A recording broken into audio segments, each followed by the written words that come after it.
Why do you have so many shirts on? What do you mean? You have 1, 2, 3. You have 4 shirts on. Why do you have so many shirts on? How was your I haven't finished it yet. Is it good? Look how much. Why do you have a bunch of now. How many socks do you have on? I have one. You have more than one sock on. One. You're gonna have to start doing your own laundry there, sir. Let's see. You have 1. You have like 3, at least 3 pairs of socks on. 1, 2, 3, 4. Why do you have 4 pairs of socks on? How shirts I have on? 1, 2, 3. You have 4 shirts on. Did you? Oh, what did you? I don't even remember. I have 4 shirts on and 4 and 8 socks. You have 4 socks. No, 8 thank you. socks. 8. Oh, 4 on each side. You have 4 pairs of socks. Hey, no. Put my apple back. Thank you. Be nice. Okay. All right. That's enough. Okay. Is what it was.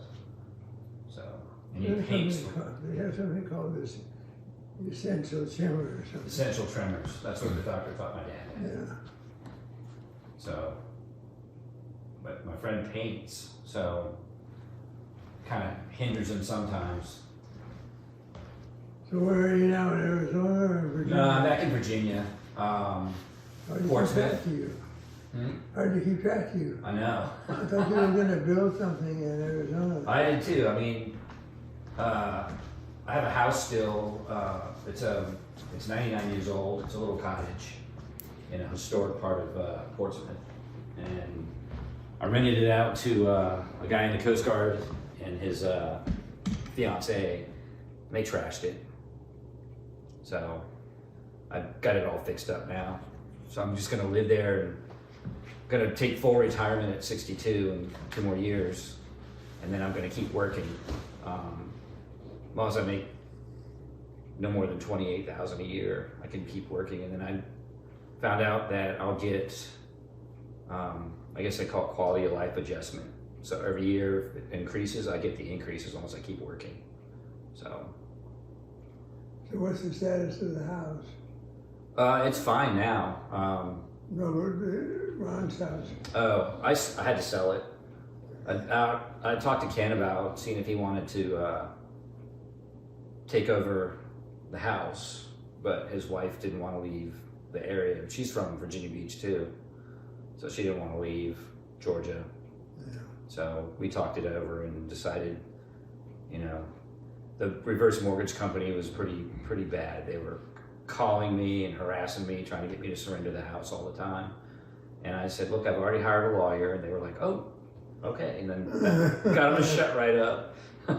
So I had a friend who's a real estate agent, and I called her. And I was like, Natalie, I've got a thing here, throw you some business. My dad passed away, and I need to sell his house and find out if I can find someone to help me do an estate sale with stuff in there, that we're not going to keep. And I donated, he had bags of brand new underwear and t-shirts, and the pantry was jam-packed full of food and paper towels and wallpaper. So I took all that up to the church and donated it to them. And then some of the fresh food I gave to the neighbors, if they wanted it, because he had a bunch of stuff in the freezer too. But she said, well, where's the house at? And I told her, and she said, you're not going to believe this. I have some clients right now that are looking for a house in the exact same spot where your dad's house is. She said, what do you want for it? I said, well, that's the thing. I said, I trust you. You can come over and look at it first, and I'll give you an idea what I want to try to sell it for. And so I got an appraisal from the city, which then I did some comparables in the neighborhood, and some of them were like $100,000 more, and some of them were $100,000 less. And so I drove by and looked at some of the houses, and some of them had a bigger lot or something, and We're a lot more fixed up, but I sold it, so we made close to 70 on it or something. He'd taken quite a bit of the reverse mortgage money and used it up, replacing carpet and doing things. And I was like, Dad, you're 85 years old at the time. I said, don't spend any more money on the house, And he said, well, your mom always wanted new carpet, so if it made him happy, I just did it. Let him do whatever he wanted, So. And I remember you buying another vacuum cleaner. Yeah, he bought a brand new vacuum. It was only 6 months old. Yeah. And Power, so you didn't have to push it around.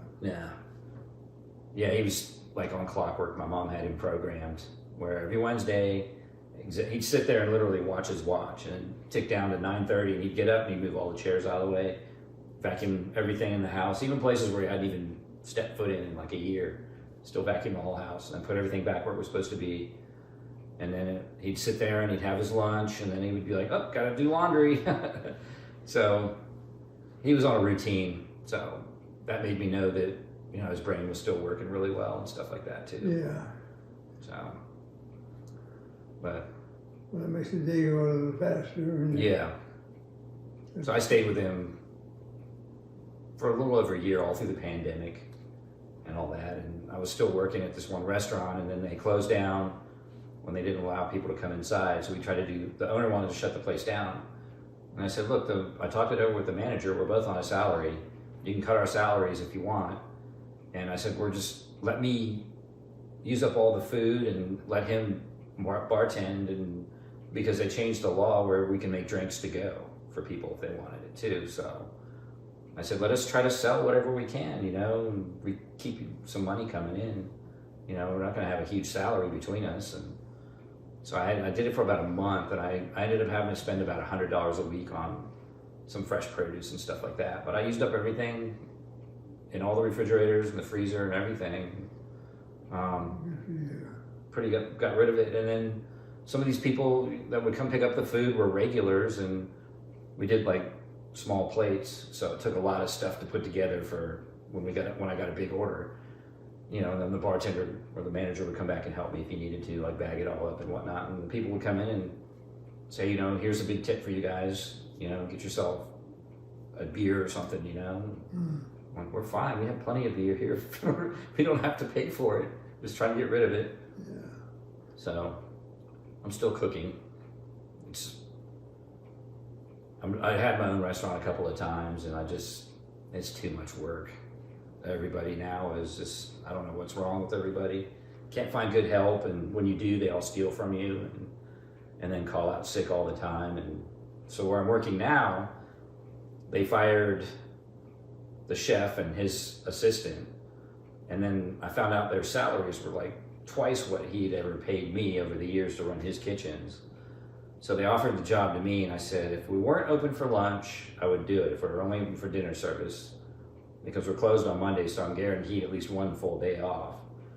And I said, but the job that I'm doing now, I'm like the linchpin. So if you take me out of that, it's going to be hard to find somebody else to pick up that spot. So I mulled it over, and he said, we're not closing for lunch. So I turned it down. And then 3 weeks later, he closes for lunch and hires a new guy and puts him in charge. And he's one of those guys who wants to just make pretty food and take pictures of it and put it on the internet to show off. And he doesn't know how to really manage people and run a kitchen. And so no one respects him. And a few people have quit already because they don't like him. And so how did you end up? You went back and forth several times. Yeah. And how did you get back to Virginia again? So what I did, in order to afford anything, because where I was living, I was close to Sedona, so anything for sale, Beautiful country. yeah, anything for sale was like, I couldn't afford it and wouldn't qualify for a loan, and I don't want another mortgage. And Yeah, but you had that piece of property up on the mountain. what I did is I lived in a age-restricted mobile home park, so they would charge me $472 for the land lease. I rented my house out in Virginia and made $455 off of it, so I only had to work like 3 days a week in a restaurant so I could ride my mountain bike, go hiking, do whatever I wanted to do, and just... So you were living in a trailer. Yeah, it was like they don't call them trailers anymore. They're like a manufactured home that's brought in and then set down on a slab, and so. But to me, it's still a Did you buy trailer. the property? No, I leased it. So, and that included trash removal. I still had to pay for water, but they paid for the sewage, and then they had like a clubhouse. I could go up there or whatever, and it was. Okay. I was the youngest person in the park, so. Were you working at the same time? Yeah. There's a little historic town, like an old mining town called Jerome, and I had to drive about 20 minutes up the side of the mountain. And then sometimes I could find a place to park, but most of the time they had like a satellite parking lot, and I'd have to walk from there. And during the day, it was all Mexicans, and only one of them spoke English, and my Spanish isn't that great, so, but I mean, I could communicate with them. And when I first started, they watched me walk in, and they were like, "Who's this older white guy in here? Is he just taking over or something?" Because the kid that ran the kitchen was only 22 years old. He owned the little hotel and the restaurant with his parents, but it was his inheritance, so. He hired you. He hired me, and he was like, "Oh my God, we've had an ad up for a year. We're so glad you're here." And da da da da. And then I got this phone call saying that these people have destroyed my house, and he has to get out of his lease because he's in the Coast Guard. He has orders to be transferred to Florida. So she went and did a walkthrough and took pictures for me, and I was like, "How much is that going to cost?" She goes, "Well, I'll start getting some quotes." And they had dogs, and they had pet deposits, but I got to keep their deposits, and I still had to spend about $6,000 to fix it back up. And it's a tiny little house, like 1,000 square feet. So she had gone by there 3 or 4 months prior and did a walkthrough to renew their lease, and said, "All you have to do is clean the carpet and we'll renew your lease." And within 3 months, the place was destroyed. And my guess is the boyfriend left first, because my neighbor said there was a different car in the driveway every day, like a big truck, and the guy had a big dog, not like the other 2 dogs. So there was 3 dogs, and another person took over living there with her, and she's never lived on her own. And so when they moved their furniture out, it's like they just dropped it at the stairs and let it tumble down. The walls were all dinged up, the banister was all knocked up, and the carpet guys left all the carpet outside, and I had to pay for them to go to Home Depot to rent a trailer because it was so saturated with dog pee that they wouldn't put it in their vans. So I got that all gone. I had to replace the padding and the carpet. Since it was only 3 months, it didn't really penetrate into the subfloor or anything like that. And So you sold that home. no, this is the one in Virginia that I'm back in now. So I'm living in that. But I sold the mobile home in Arizona. So I paid $43,000 for it, and I've spent about $5,000 upgrading the bathroom. And I did all the work myself to save some money. And I had the place replumbed because it had that Quest plumbing stuff in there that they came out in the 80s with that would like leak notoriously. So that cost me about $5,000 to get all that replaced. And the guy that did it, I happened to be out of town, and he just came over and I left him a key, and he did it and called me while I was still at the airport. He goes, "I'm all done." I go, 4.5 hours? He goes, "Yeah, it was a straight run." Da, da, da, da. I said, "Wow, that's expensive, $5,000 for 4.5 hours worth of work." And I could have done it myself, but I didn't want to have to try to figure out how to do all that. So I turned around 3 months later and sold it for $56,000. So I made enough to pay the real estate commissions and get my money back for what I put into it, plus $1,500 to help me move back. So Wow, you've been busy. yeah. So, and then I had a calling to do this trip. I wanted to come back. His dad was always asking me, "We were living in Arizona, why don't you go to California, go back to Martinez, and you can take a picture of the folks' house?" And I said, "Well, Dad, where I'm living, it's a 2-day drive. California's a big state, and I got to go across Nevada as well." So I just never could make it work, and I wanted to come visit you guys too. And so I told, I'm on a super tight, I stayed in Vegas overnight with my friend, and then I sat down and I realized after I've seen my other 2 friends this afternoon, I'm going to try to get to Pinole and then spend the night there, and then get up tomorrow and then kind of go around and take some pictures for Ken because he wants to see everything. And then I'm going to try to drive back to get to probably like Barstow maybe, and then get to Arizona tomorrow and spend the day there, and then You're going to go to Martinez today? tomorrow probably. So This morning you'll be disappointed with the house. They built, there are huge trees there, yeah, and it's fenced all the way out to the street. So it's not, it's more of a private, yeah. So it's more secluded. Which Yeah. which house is this? one of Martinez. My dad's parents' house. Your grandmother and grandfather's house. The ones that you guys moved. Is this mom's parents? Yeah. Mom's parents, yeah. But is that where we moved them out of? Where they had all the But he was property? describing how they put a privacy fence and trees all around But us. the creek was in the back. That's what I Right. said. Yeah. So the one I remember as a kid.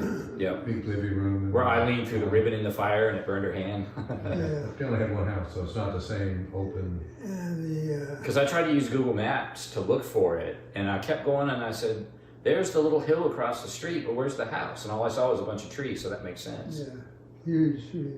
It must have been redwoods. Yeah. But the lot next door was the orchard you folks had. Yep. He had fruit trees. I remember I that. don't remember it. I remember going down the street, but I was just so disappointed with the house. Yeah. It looked so much different. I know the house that I grew up in as a kid in Pinole, I think they cut down all the big trees. We had birch trees in the front yard and a bunch of big pine trees in the back. I had my tree fort in there. Ken remembers every single detail of everything. I don't know how he remembers it because he was younger than me. So we're down at the park playing around. I'm 10. He's like 6, you know? And he remembers everything, like every detail. Yeah. He said, "Remember that time we saw that guy laying on the ground and we thought he was dead and he was moaning and you said, don't look at him, keep walking." And I was like, then it dawned on me. I said, "I remember that. But how did you just pop that out of your head all of a sudden? It's so weird." Does he have more photographic memory? I think so. Possibly. And his house, I told him I would come down and help him, but he's lived in it for 27 years, I think now. 20, somewhere around there. But his neighbors complained, and he actually had the city come over and say, "Look, you have 24 hours to mow your grass. If you don't do it, we're going to mow your grass and charge you." And the bushes are all overgrown. There's algae growing all over the backside of the house and poison ivy everywhere. And I went down there for Christmas, and he had a brand new blower, and he went out there, and it took him like an hour to blow the leaves off the driveway because they were like that thick, and the whole back deck and everything. And when he blew it off the deck, it's all starting to rot because he's never put any stain or anything on it. And My dad had a fit about the way he kept Yeah. care of the house. yep, Or didn't take care of the house. he had a tree fall during a storm and hit the gutter on one side and knock it off, and then it pulled all the electric wiring and the stuff for cable TV off the house. And then the insurance adjuster came out and said, "Look, we would gladly cover this damage, but obviously you haven't been taking care of your house. So what we're going to do is we're going to give you, this much time to fix everything, or at least some of it, and then we'll make an adjustment and we'll let you, cover some of the costs." But he's not done anything. So when I gave him the money from selling my dad's estate, I said, as a favor to Dad, use this money before anything else to fix up the stuff on your house, because that's what Dad would want. So they had a toilet valve or something on the second floor where it went down into the floor, had broken or something was leaking. And then they were laying in bed one night and the whole ceiling came down downstairs, and they had carpet. So the insurance came over and they covered that because, it was inside. But they had to be in a hotel, I think, for like almost 2 weeks. So they had to do all the drywall and paint. They got hard laminate flooring put down and stuff like that. And I got lucky because I needed to replace the laminate flooring in my kitchen and my dining area. And he had 5 cases left on his front porch. And I said, "What are you going to do with that?" And he said, the guys left it here, and they said they were going to come back and get it. And I said, "How long ago was that?" And he goes, "I don't know, 6 months ago. And I said, okay, well, can I have it? And I measured it when I got home, my floor, and it was just enough. So I had a friend who does flooring for a living. Him and his friend made their own company. They just got started, and so I asked him if he would come put it in for me. You know, I don't trust myself enough to take out the old stuff. And then when he got there, he measured it, and he said, you have just enough. So when he was all done, there was like one little plank left, half a plank. And he called me while he was there working on it when I was at work, and he said, normally when they do flooring, they put the cabinets in first, then put the flooring down. And he said, unfortunately, they put the flooring down and put the cabinets on top of it, like all the counters and everything. So he had to get a Dremel, go all the way around and try to cut up underneath after he took the quarter round off and everything, and then slide it up in there. But he made it work. So I had to buy him a new saw blade too, and that was like $100. But got it done for way cheaper than it would have cost if I had like hired somebody to come over and then pay for the material as well. Now, which house was this in? The one I'm in now. In Virginia. Yeah, it's in Portsmouth. So So you're not in you're in the one, the small house? yeah, The one you leased out in the tracks and you had to rebuild? yeah, that's where I'm back now. You So had some women in there for a year or something. yeah, I've rented it out 3 times now. Yeah. Every time I moved to Arizona. The first time, Dad had a stroke, so the neighbor called me, and then I talked to him on the phone, and he was still in the hospital. And I said, well, I'm gonna come home. He said, no, you stay home. I said, no, you just had a stroke. You need someone to look after you, so you can't. And he said, no, Priscilla across the street will come over, and I got, Linda brings me horrible food from every week. And so I told him, I said, look, I know I shouldn't have left, when I did, but he kept saying he was fine and all that. So I got out of my lease. I had an apartment, and that was 2019. So I went back and then stayed with him through the pandemic and all that. And after that, I decided I wanted to try to go back. So I flew out there and went and looked at this place and then put an offer on it. And they said, that's fine. It's a cash offer. And I was like, all right. So I did that. And then he had something else happen to him. And I decided to go back again. And then I stayed. And then I went back the third time. And then my tenants destroyed my house. So I figured the only thing that's been keeping me there now is my house. So I think I'm going to wait a couple more years and then just see if I can find another, if the real estate market changes or something. And Is it in a historic area? mine is, yeah.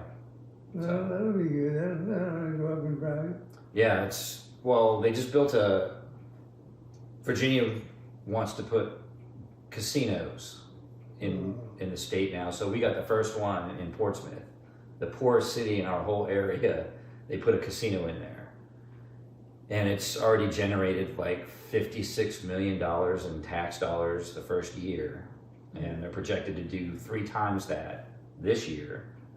And I don't have any problem with the city. I had guy came and picked up my trash can and he started driving away before he set it down and let go of it, and it broke the wheels off.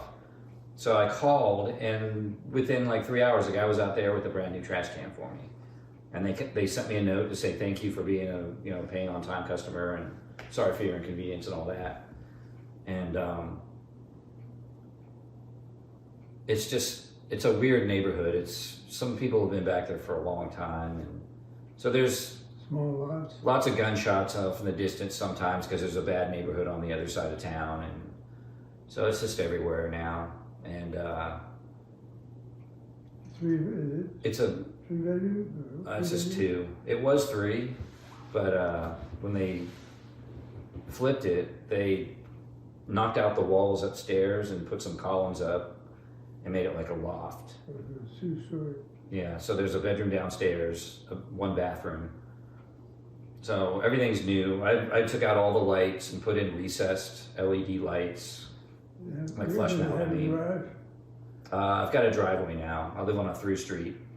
So I was parking behind the house off the alleyway. And I just put like a little shed out there to keep my yard tools and my mower and stuff in. And so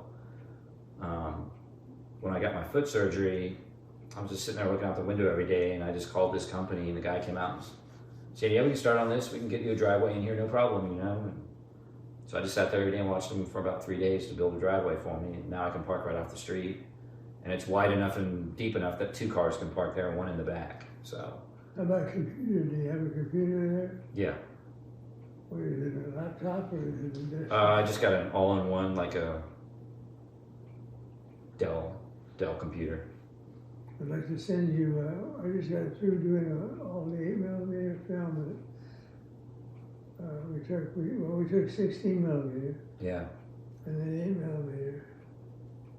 8mm. And I just, for my brother's daughter, I just put it on a lot of reels on a hard drive. Yeah. So if you send me a 1 terabyte hard drive, portable, Yeah. without the power supply, it just plugs into the computer. Yeah. I'll transfer those files to you, to that, send them to you. Okay.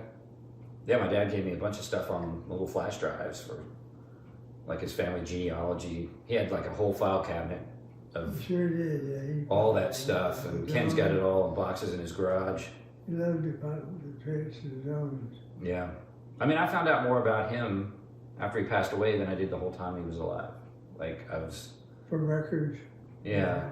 And just stuff around the house. So the same girl that was my real estate friend that sold the house for me, her and her sister and friend started their own estate sale company.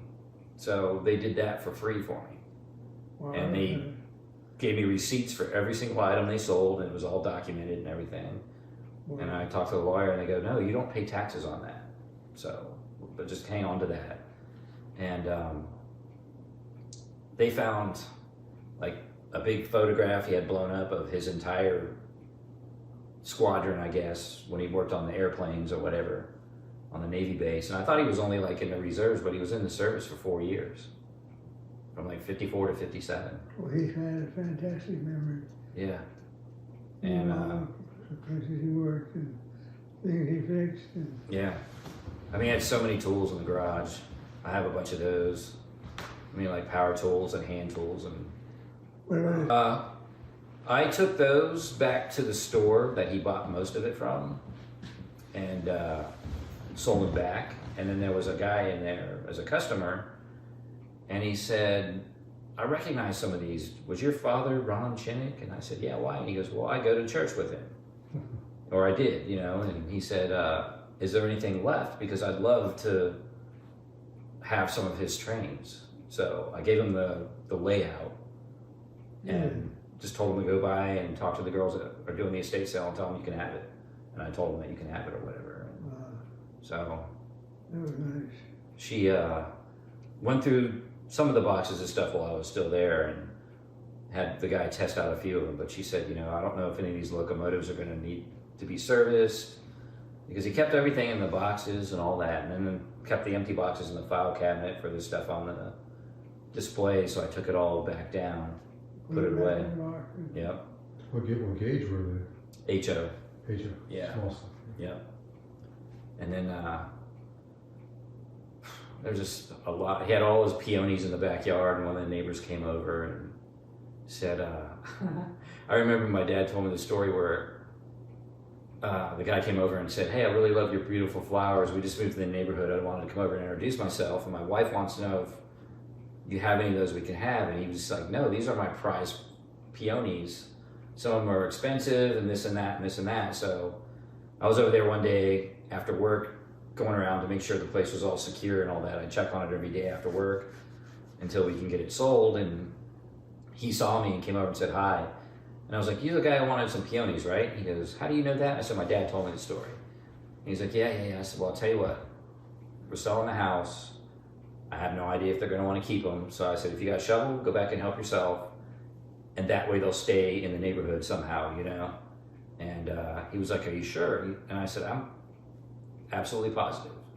I said, they're not growing very big right now because, you know, it's not quite spring yet, but help yourself, you know? So next time I went over there and saw him, he said he dug up 3 plants. He wasn't going to be greedy and, take all of them or anything like that. So I drove by the house a couple weeks ago while I was at Virginia Beach. And they, when they bought it, they said they didn't have a lot of money, so don't try to, take advantage of us or whatever. So I gave them a fair deal. But now they redid the screen porch out back. They put solar panels on the roof. The backyard's all been landscaped again. So they had some money. And I looked up their name on the internet, and then I looked on Google Maps where their house was they sold, and it was in a nice place kind of like this, and it was a big 3-story house with 2-car garage on it. And then I looked at what they sold it for on the internet, and I said they had plenty of money left over. So I understand that. What's interesting, you made the one comment, Dad, for the question you asked was, out here everybody has a garage. yeah, And I've only lived here. So Jackie doesn't have a garage in Georgia. You commented not. So I for me, can't even imagine having a house without a garage. without a garage. Oh, I'd love to have one. For not just for junk, but just for your car. Yeah. So it's interesting. It'd be interesting with history why on the West Coast pretty much everything's got garages. And it didn't start on the East. Maybe it was just cost, because there's property space. It's not like there is a space, so maybe people couldn't afford it. Well, I know in my neighborhood, a lot of the houses, because they're 100 years old or more, they have like the old galvanized sheds out back. And that's what they use for a garage. And down the alleyway from mine, every single house other than mine has got a big galvanized shed behind it. And now I've got these, I don't know if they bought the house or rent the house down the alleyway, but they've set up like a underground mechanical garage working on cars now. So I was just saying, do people have basements? some of them do, yeah. The first house I had in the neighborhood, the neighbors had a basement, and we had a hurricane come through and knocked out all the power for like 3 weeks. And she didn't have a battery backup for her sump pump, and her basement got like 8 or 9 feet of water in it. Ooh. And she didn't have anything stored down there, but had no way to get the water out. And it started getting stinky and stagnant, and so I forget who she got a hold of. Some company, like one of those septic companies, and they came out and they pumped out all the water for her. Cost her about $4,000, I think she said.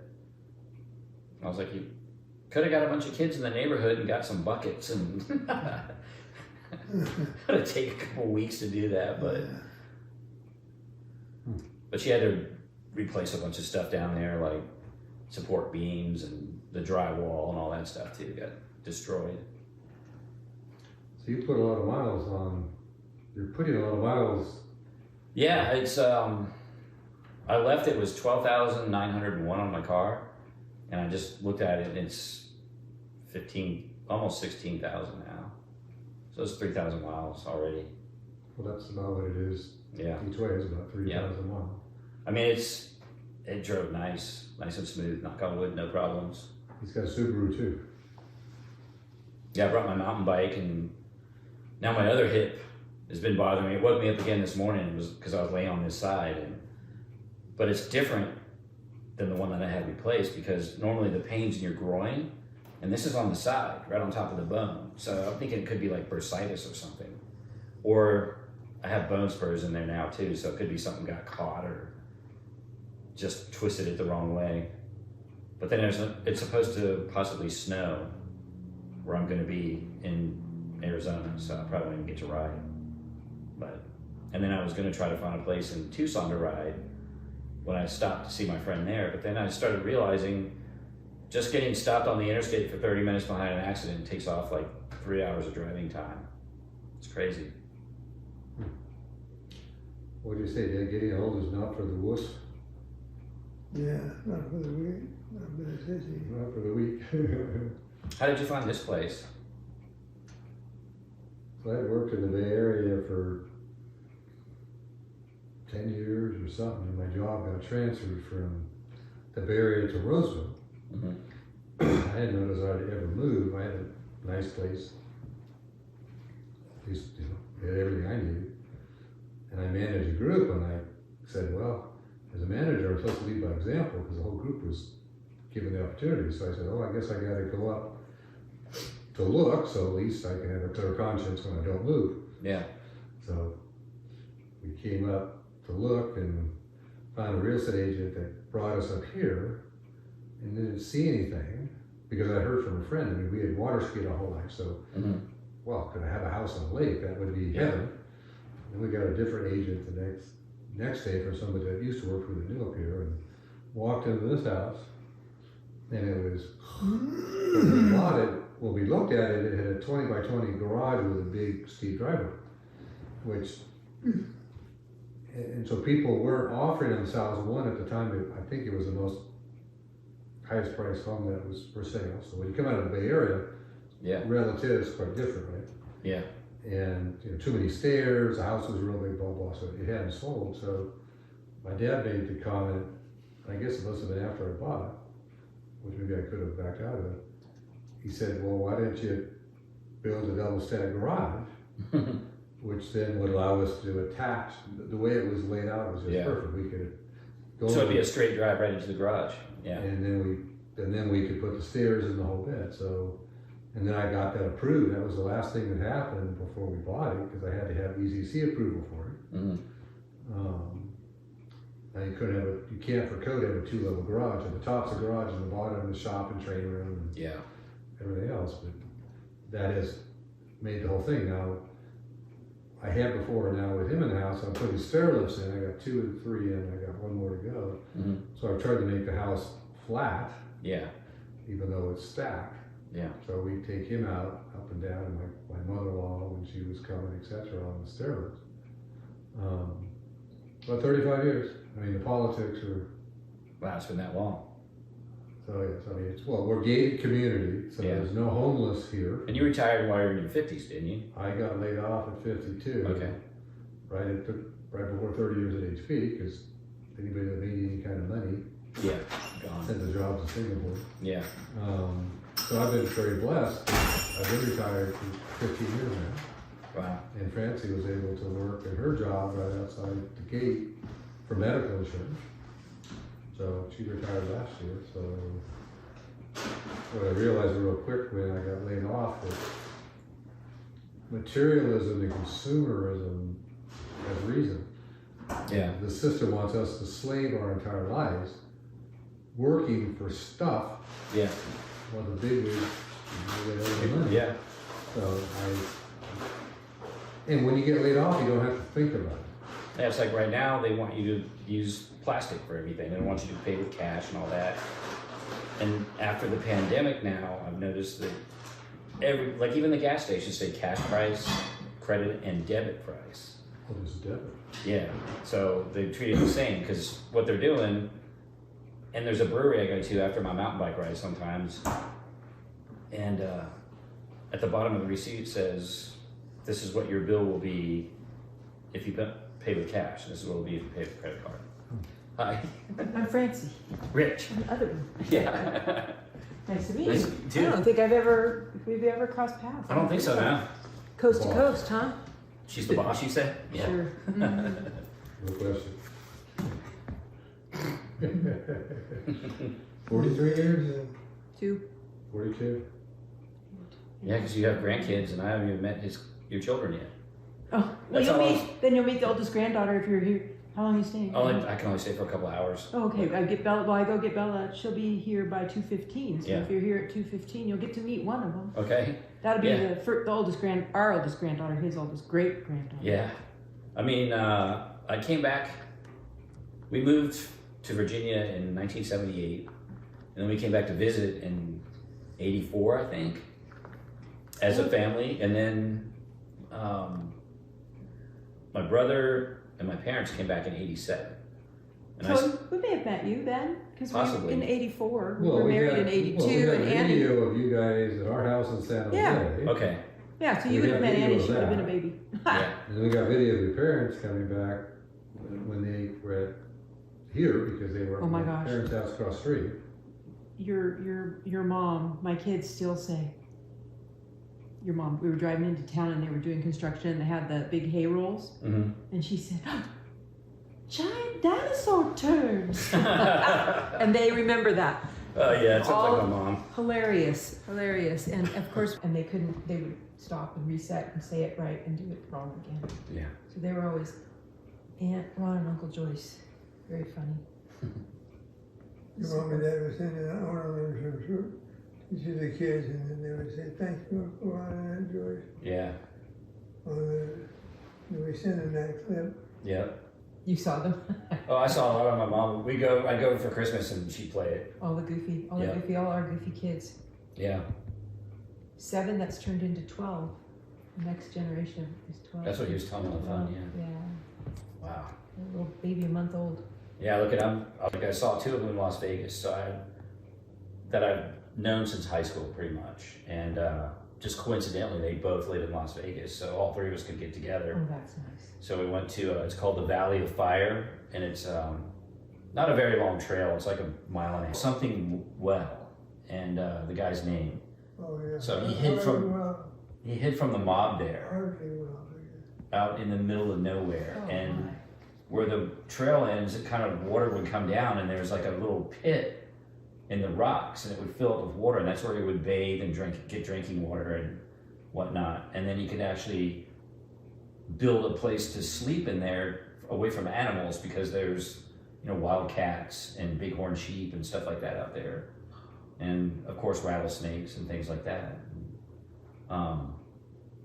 So it's kind of neat. I'd never even heard of the place. It's about a 45-minute drive outside of Vegas. It's kind of neat. Yeah. And you can tell by the way the rocks are with all the holes in them Yeah. that it used to be underwater at some time. Oh, my. So, That sounds like a really cool place. yeah. And everything's kind of like red, like in Sedona, because of whatever the mineral is that makes the rocks turn that color. I think it's worth it. Yeah. What a fun experience. How did you find that? Committed one time because he was walking around naked with a cup full of urine, asking people if they wanted to drink out of the Holy Grail. And it was, so he got, because they didn't know who he was, because he didn't have clothes on, they couldn't identify him. And after a while, they can't hold him any longer, so he could just sign himself out.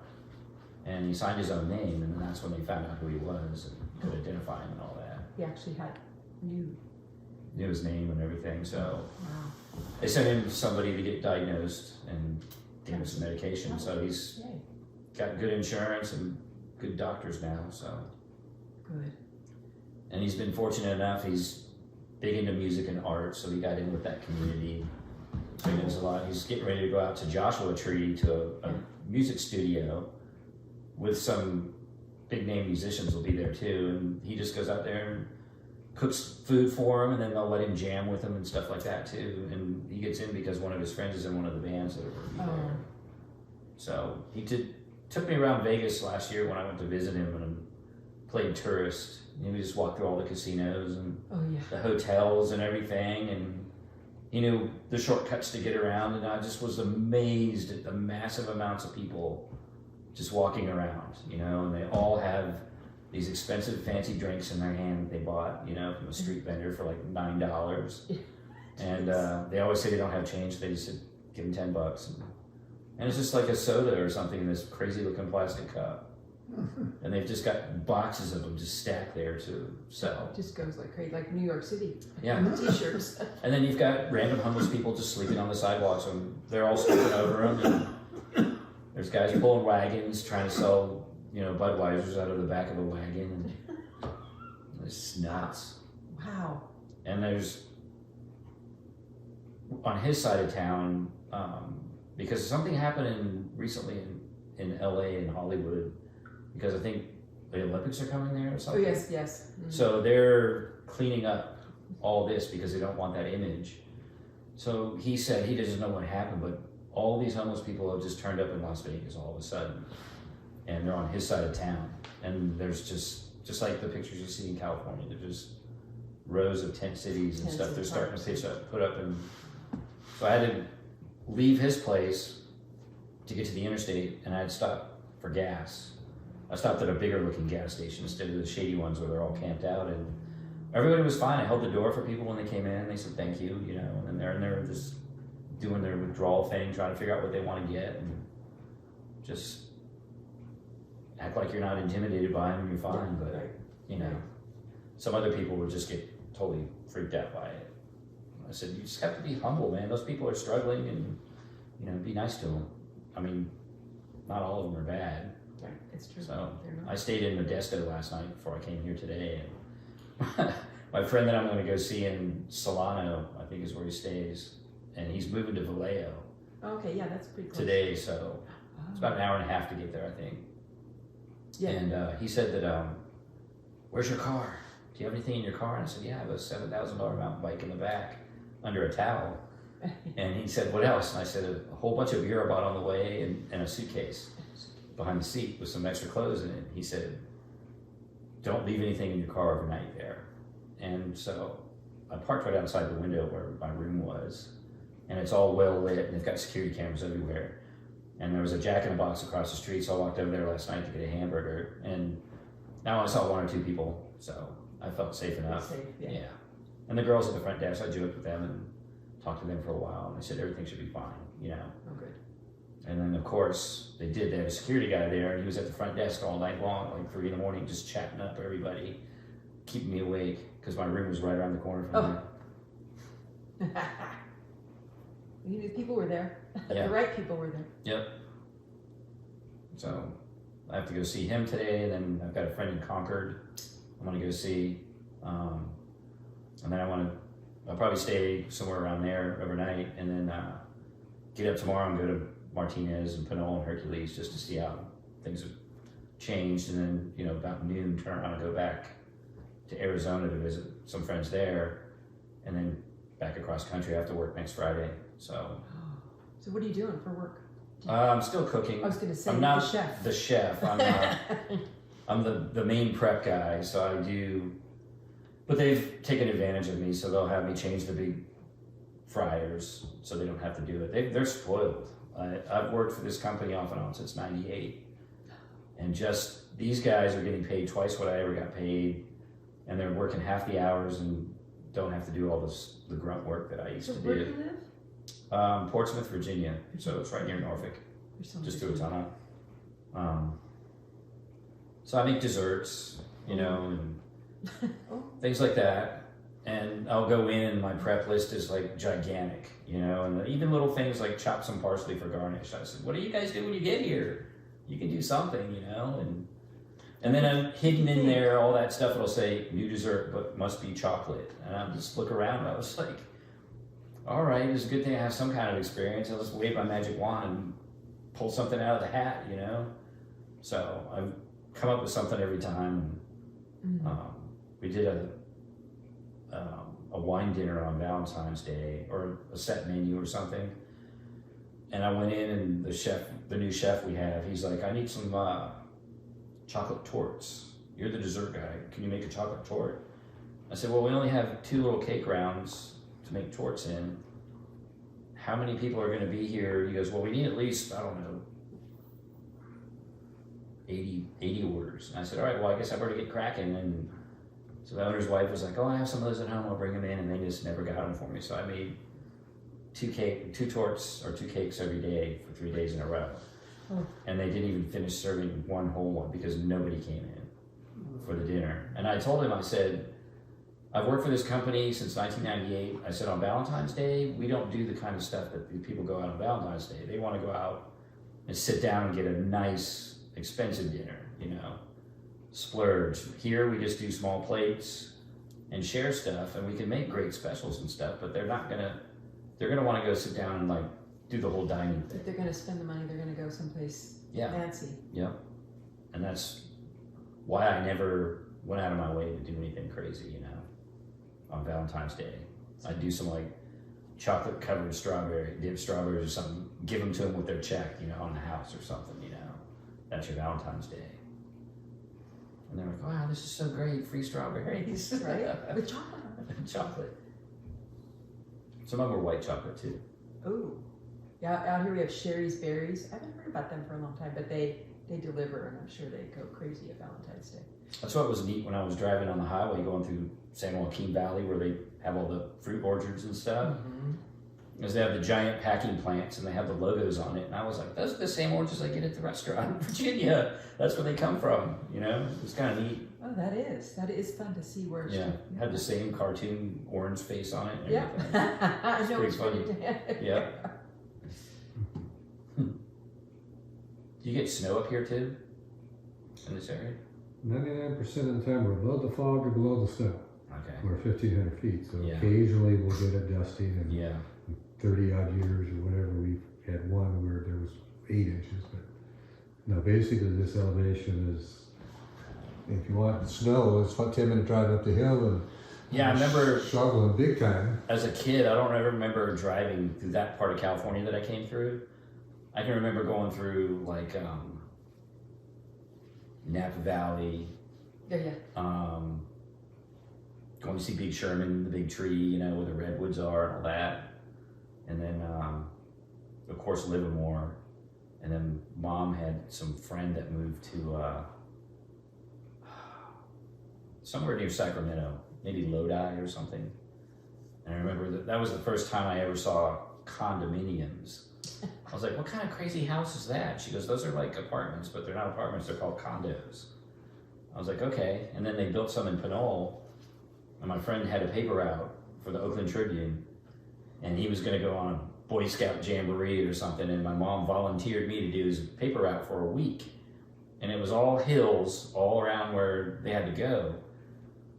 And my paper route that I had as a kid, the newspapers were like, you know, the size of a 50-cent piece, little tiny papers. And I could just put them all in the bag on my wagon, and I'd pull them up the hill. And then when I got to the top, I'd turn the handle around and sit in the wagon and ride down and just throw them out the wagon until I got to the bottom. Until one day a guy backed out of the driveway and I crashed into his car. And then I'd tell him who I was, and you know, parents got all mad because I scratched this guy's car and they had to fix it. I said, he backed out and hit me. I was on the sidewalk. They said, yeah, but, and then so the police officer said, because I was like in a moving thing on wheels like a bicycle, it was my fault. I should have yielded. And I go, I didn't have any brakes. He said, well, how do you stop? And I said, you don't want to know. At the bottom of the hill. I flip the handle back down and it'll skid, and then the wagon will flip over with me in it, and I land on the ground and laugh, all scraped up. Yeah. Worked every time, right? So the Oakland Tribune papers were, the Sunday one was, Oh, yeah. and I had to carry the bag on my shoulders. So I had to make multiple trips back to the house. And the guy dropped all the newspapers off at the bottom of the hill, so I had to walk down there. So when my mom dropped me off, she would drive up to the house and then put the papers there so I can roll them. And then my friend's mom would say stuff like, did you buy any extras? And I go, I don't know what you're talking about. I was totally unfamiliar with this kind of newspaper thing. And so I had to go up to where all these condos were, and I get back to the house, and my mom's sitting in the kitchen drinking coffee with my friend's mom. She goes, how did it go the first day? And I said, great. I said, I only have 8 extra newspapers. And she's like, what? And then the phone rings, and this lady, I could hear her screaming over the phone. And she's like, you're not supposed to have any extra newspapers. That means 8 people didn't get their newspapers. So my mom had to take me, we had to go with a list and go knock on doors. And people were getting ready for work in the shower kind of thing. Some of them I knew that you could see the paper still on the doorstep or whatever, but then phone calls started coming. We found 6 of the 8 people that didn't get it. 2 people never called to complain or whatever, but then we got phone calls saying the newspaper wasn't on the porch where it was supposed to be. It was over on this side of the porch. I said, well, I'm filling in for my friend. I don't know where he puts your newspaper on the porch every day. I said, I was told to put it up on the door stoop by the front door no matter where it was. You know, and there was a few of them, there was a gate in front of a house, and they had dogs in the backyard barking and all that, and I didn't want to go in there. So I just leave it by the gate, and then I'd get the phone call saying you were supposed to put it on the porch. And I was just like, ah! I started crying. Yeah, I'd have cried too. I was like 12 years old. I was like, no, I don't want to do this, Mom. I don't want to do it. So she got the truck from my dad, and we literally drove. I'd get out of the truck and go up to all the condos, and she'd check off every one of them. And she's like, I can't believe I'm having to help you do this paper out. You can't even figure it out yourself. I was like, it's too much. Yeah. And then I had to go collect from these people. Would they collect once a week? Or something like that, It yeah. must have been. Or it was the end of the month or whatever. Yeah, whatever the collection. That was the week I did it, so people would come up with any excuse not to give me like $3.25 or whatever it was.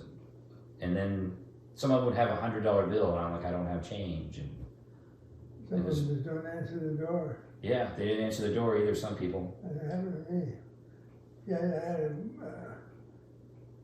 a book of clip, Yeah, and you throw one of those up and they paid you, gave it to them. yep. Like a little receipt stub. Yeah, it was real small, like a stamp. Yeah. Yeah, he had something similar to that too, I think. I remember that. Because the route I had was like, they call it a voluntary paper route. It was a free newspaper if you didn't want to pay for it. So I would have like between 150 and sometimes 250 newspapers. And I'd roll them all up and I could fit them all in my bag and put them in the wagon, and I would just go throw them on everybody. I could stand and just throw it up in their driveway, you know, because it was free. And then once a month I'd go around and I'd knock on doors and I have to tell my little speech and say, my name is Rich and I'm your Pinole Progress paper boy. It's a voluntary paper route. You don't have to pay for it. And if you don't want it, you can tell me and I'll delete you from the list. If you don't want the newspaper, blah, blah, blah, blah, blah. When they go, how much is it? And I said, 50 cents. And then some of them would be like, bless your heart, here's $1, keep the change. So I'd have to go back to this place that we worked out of, and we'd have to go and give the guys all our money that we got. And then they would count it all out and take what was supposed to be. And then they, at the end of the following day, we'd go in there and they'd give us our cut, our tip. And so I was a naive kid, and you know, I was like, man, that's a lot of work for $13, you know. I said, I know when I went collecting today, I had like $40, so where's the rest of it? So one of the kids finally asked the owners, the managers, and they said, well, that we have to take a percentage out, and made all these excuses. What they were doing is they were skimming off and keeping our money. And some of the kids' parents finally were going up there and confronting these people, and they got the law involved, and they just disappeared. The building they worked at, it was like a little strip mall. It was empty. They just packed up in the middle of the night, left all their little knockdown tables there, And went off to the next town. yeah, Started probably. newspaper. And we never got our tips for that week either, so got stiffed. So somebody else took it over, and then I did it for another couple of months, and then they just canceled it. They stopped making the paper or something like that. But it was fun. I got to witness crazy things when I was a kid.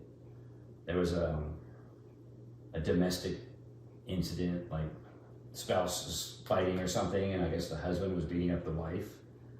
And somebody called the police, and I go to deliver the newspapers, and I walked right through the middle of all the crime tape and everything. Went up on the second floor, and the guy apparently was holed up in there holding his kids hostage, and he had a shotgun.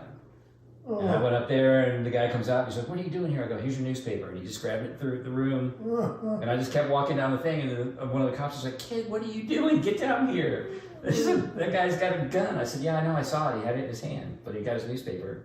Do you think I'll get a tip from him next week? Yeah. Yeah, my mom wasn't. She kept telling my dad all the time, dear, we gotta move away from here. This place is terrible. We need to move away. Wow. But I think down at the bay, where we used to go play all the time in the mud and take the dogs down there, is a dog park and like hiking trails now. Isn't that So funny? it's all. And then I looked on Google Maps yesterday, and where the baseball park is, that was on the other side of the railroad trestle, there used to be like a road that went into the park. Now it's all blocked off, but the original water fountain that was out there is still sitting out there. It was crazy. And it was already, I don't know, 50 years old when we lived there in the 70s. So it's gonna be a 100-year-old water fountain. I don't think I'm gonna drink out of it. Take a picture. I learned a lot of street stuff. Like, we'd walk home from school, and the little hamburger place joint, it was called Blackie's, and there was a house attached to the same building, and this Mexican gang kid lived in there, and his younger brother was a friend of mine. I'd walked to school with him. And I went over there one day, and I stepped up on the porch, and I guess they were dealing drugs or something, and his brother, I didn't know what they were doing, and his brother just pushed me off the porch onto the concrete and smacked my head. And then he came down there and grabbed me, and my friend came out and made him stop. And he said, from now on, you're not allowed to come over here anymore, and when you do, you can't walk on this side of the street. You go across that side of the street, and then you go up a block, and you come back over. So on the way home from school, I started walking across the street, and I would stop and drink out of the water fountain because it was kind of a long walk, and it was warm out. And one of the guys jumps off the porch and runs over there and yanks me out of the water fountain and says, you're not allowed to drink out of this water fountain. It's not for you or something. And I couldn't figure out what was going on. And then I saw my friend at school, and he told me what it was, is if you wanted to buy drugs from anybody that was hanging out on the porch, you walked over and you drink out of the water fountain. And then they would come across the street, and you'd walk around the corner, and then they would do their transactions. So when I would walk over there on the way up from school to drink out of the water fountain, you know, I wasn't supposed to be doing that. Wow. The things you learn. And all their friends would come over in their lowriders, and they'd park along the street. And I had my little BMX bike, and the little valve stems, I had like little plastic caps on it. And I noticed on some of their cars, they had these really nice ones that look like shape of a bullet or a skull, and they're made out of chrome. Expensive. And so one day I thought it was smart to lay on the ground and crawl along the sidewalk where they couldn't see me on the other side of the car and take all these borrow some. And I had a whole shoebox of them hidden up underneath the bed in my bedroom. My mom was in there vacuuming, or the cat was in there and knocked them out. And I came home, and the box is sitting on the kitchen table, and she's like, you want to tell me what this is? And I go, it's a shoebox. Of course, got a smack on the cheek and was like, don't smart mouth me. Where did you get these? And I go, I don't know what you're talking about. I go, where'd you find the shoebox at? She goes, you know exactly what it is. And I said, I find those in the gutter walking home from school. And she goes, really? So you want to tell me why there's matching pairs of them that just happen to miraculously be the same ones? That's kind of weird to me. So she finally got it out of me, and I fessed up. And she took me to the bad neighborhood, and I had to go knock on all these doors and say, my name is Rich, I stole these off of cars in the neighborhood, are any of these yours? I apologize. How many did you get to keep in the end? None. So, nuts.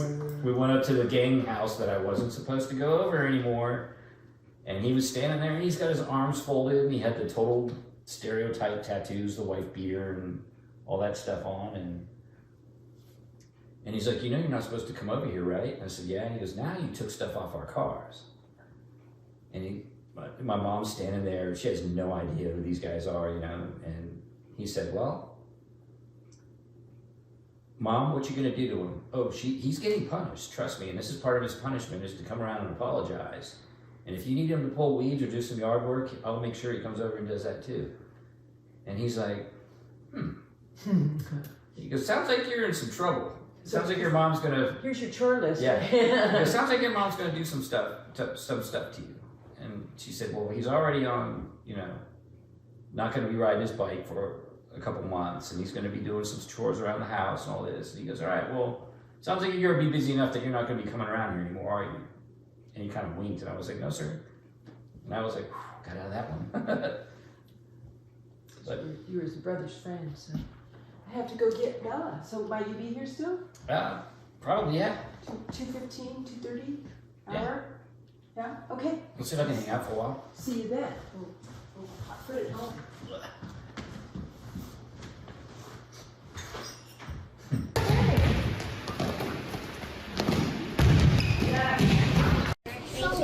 How about we wait, this house? Let someone talk. We can't both talk at the same time. Hold up. So we go to Portal Glory, and then we pass the it starts in front of my foot.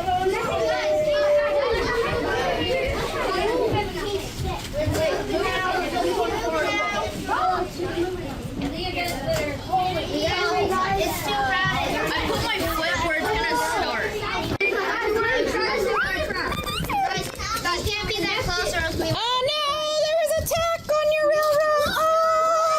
Oh, yes. Oh,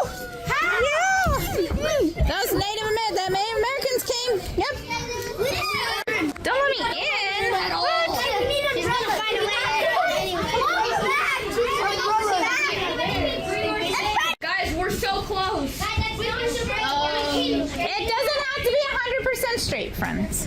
It can be a little. No entry key. Just no entry key. She can't enter anymore.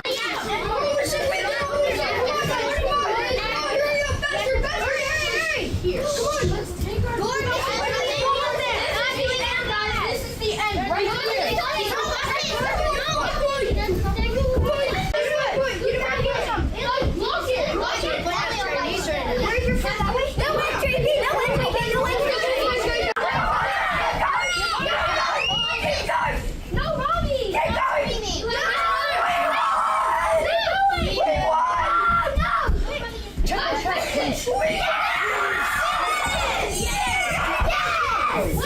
Keep building.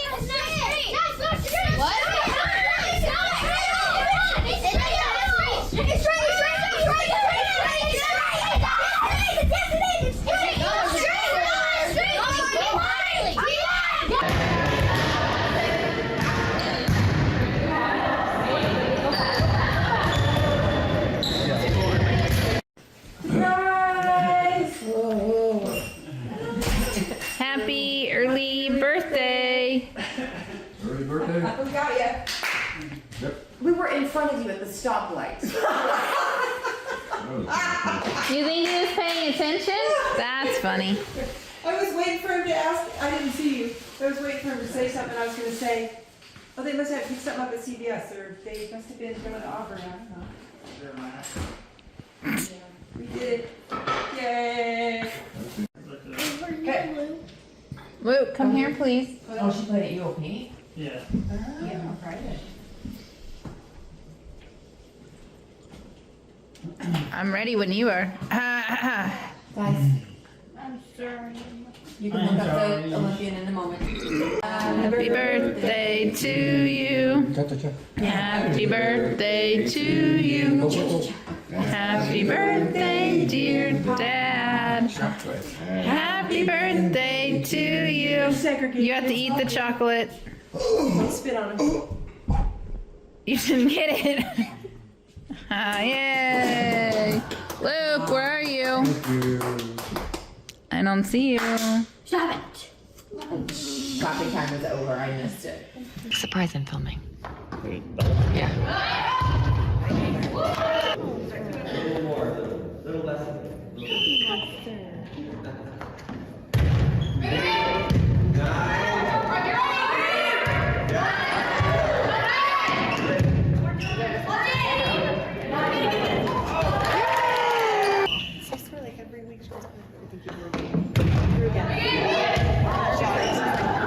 Do that.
And we have our up breath, and if you didn't recognize her, that would be Mommy.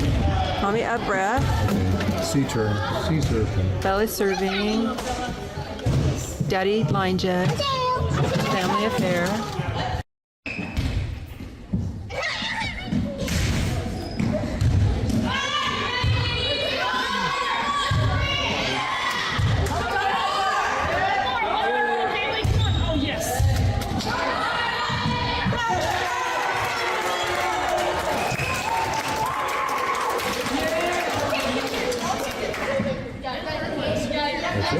this game. Yeah, they know.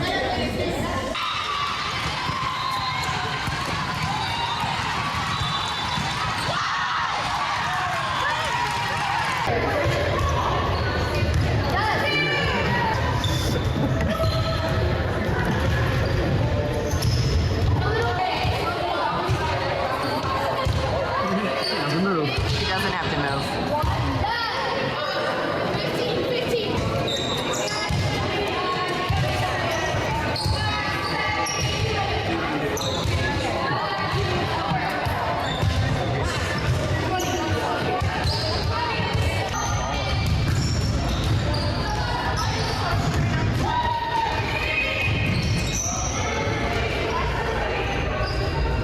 Who came to see you? Heidi. Aww. I'll have to put the chair so when she wants to get down, she can. What's that chair? That's No, that chair spins. That would hurt her. Use that chair. She used that chair to get up. You're brave, kitty. Oh, I think she just moved. She didn't know what to sit. Now she's oh, she likes to readjust all the time, huh? When you keep me up in the middle of the night. That's probably why. Because she keeps like, I don't like this round. Yep.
Did you find one? No. False alarm.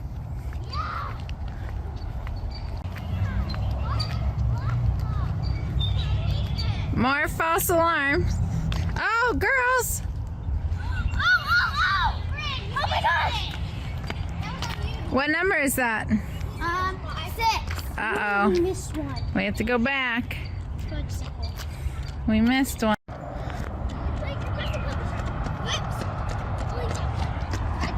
You see it? Look. Oh my god. Oh my gosh. Thank you. Watch out where you're going though. Don't fall. Watch out. That's a drop.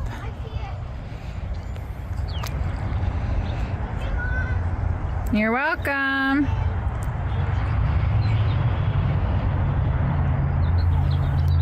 All right, let's go. What'd you find? That. Are you kidding me? It has to. It can't be that far because 8's over there and 10's right there. So it's in between, obviously.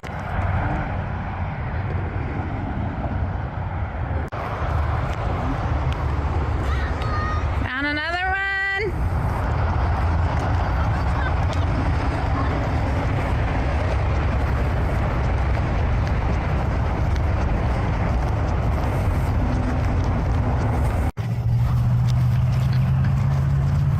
Girls, turn around. Look at me. Look at me. Smile. Cute. Did you girls accomplish it? All right, let's see. Oh, pull all the way. There you go. Did you do the scavenger hunt? They did. How many did you find? All of them. How many? 12. There's 14 total. But you have to find 12 to play your guys. Oh, woo. Phew, girl, I'm about to have a heart attack. I was gonna die if there were 3. All right. For you and one for Thank you. you. Good job, you guys. All right, did you girls have fun? Yes, thank you. You're welcome. You excited you won? Yeah. You're gonna walk right by the car. Boom, boom.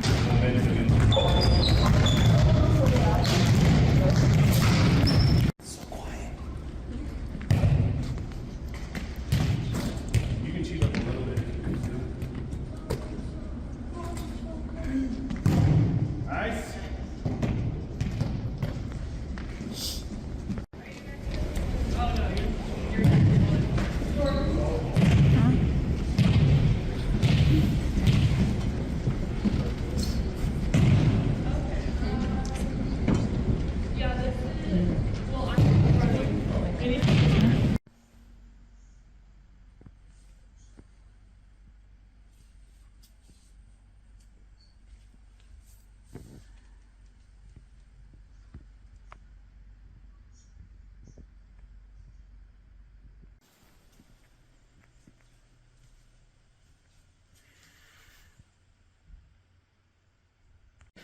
What did you find in the bathroom?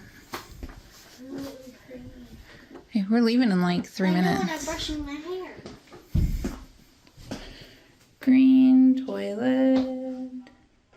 Did you look at what happened on your trap? Did anything happen? I haven't, Mom. I'm trying to get rid of it. Mm-hmm.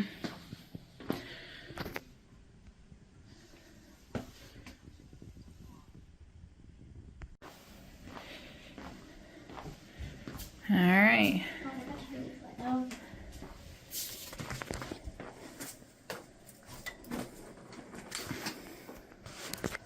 Did it make a mess? Not really.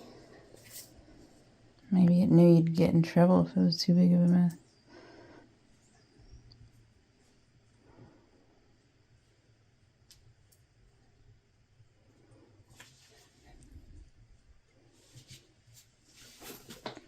What did it do inside? Anything? Spilt the Lucky Charms. Did it leave you anything? Quarters. You scared the quarters out of it. Oh my god.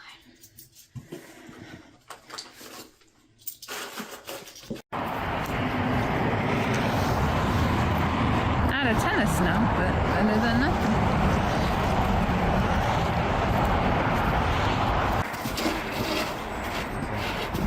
Is it a little easier with someone already here? Yeah. Well, it's also not a ton of snow.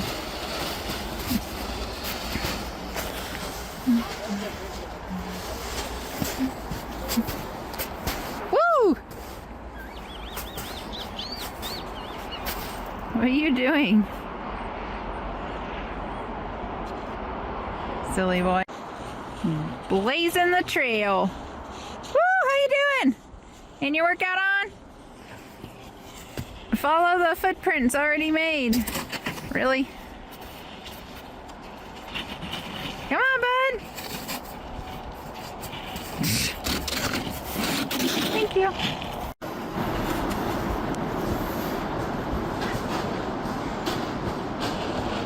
You can go, bud.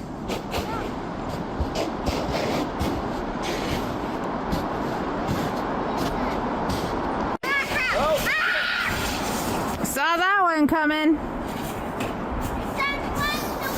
You gotta wait till she's out of the way, Luke. You're gonna slam right into her.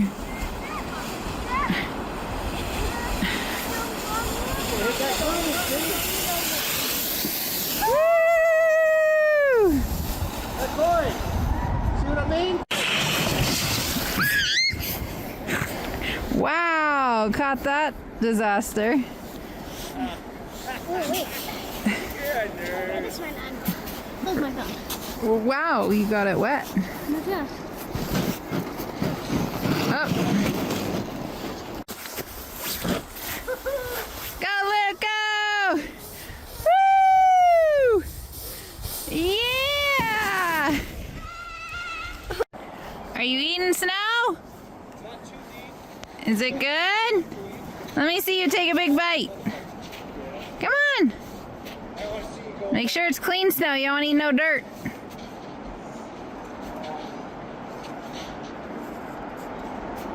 How you doing, Rach? That's where I come to. All right. Whoop, you moved. Take a big bite.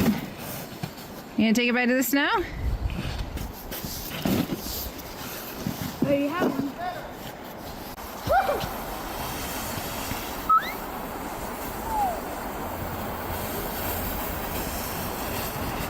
Yeah, my sled took me down that big bump. That hurt. All right, I'll be right back. I'm gonna get going. Early one, you gotta be careful.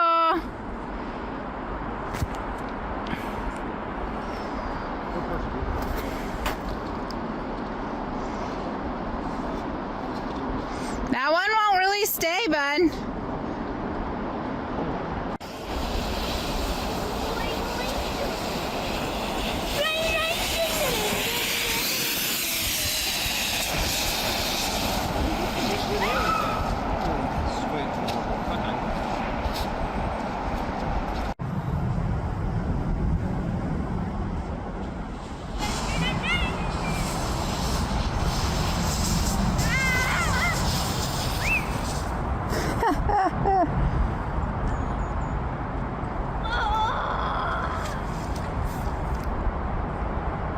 You all right?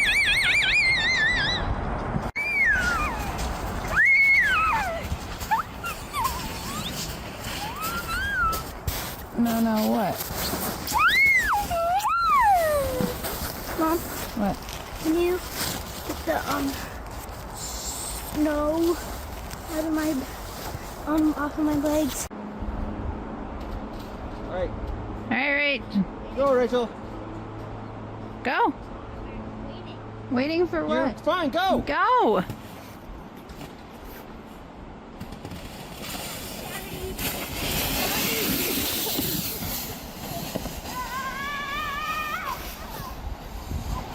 She's like way to the second test speed.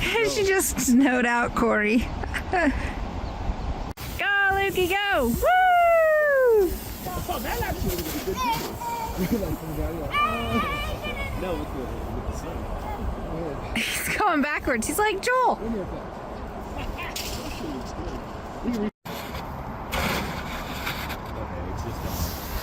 Behind the scenes.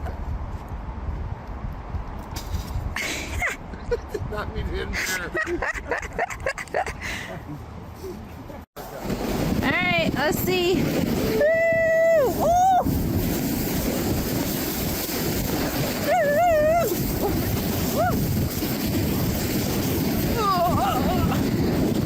Woo!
Yeah, you got my sled.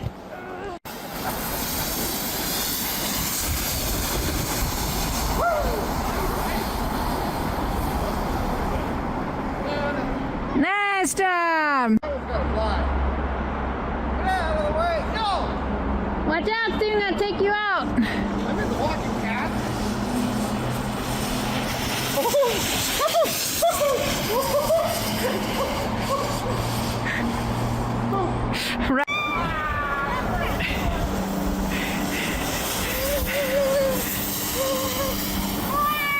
Watch out!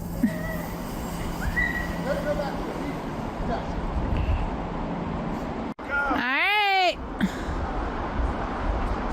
Let's see how you do.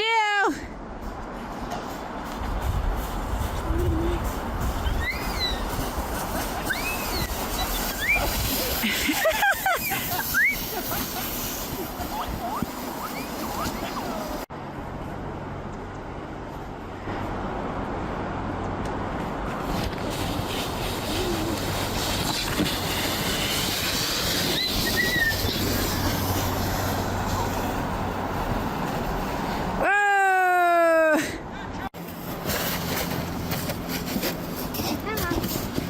All right. Bring back old It's a Small World. Oh! Tree! Tree! Try again. Take two. Well, it is snow. Oh. Come on! Keep going!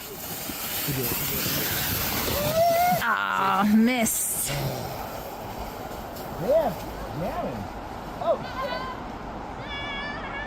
Watch out for the tree! Okay.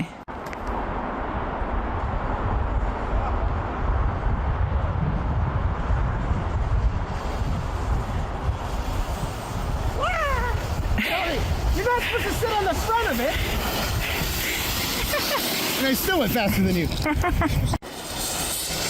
Whoa! And you want to put wax on that thing?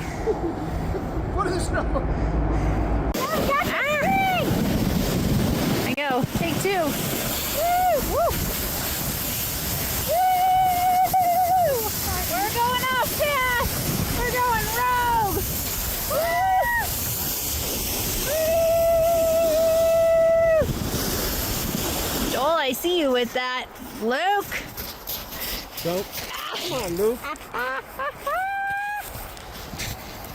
Oh. Ow. Ah!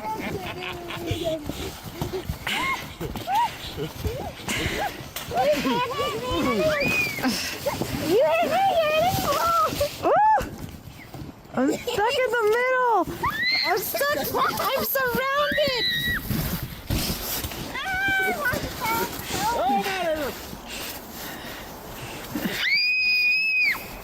Yes! Somebody click her head! All right, Court, your turn.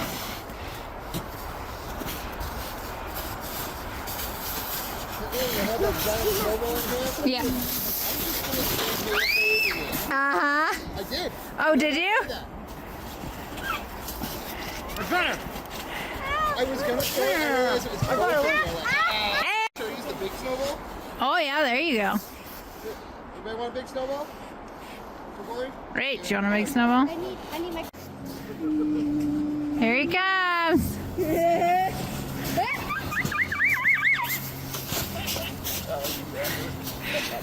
Get him!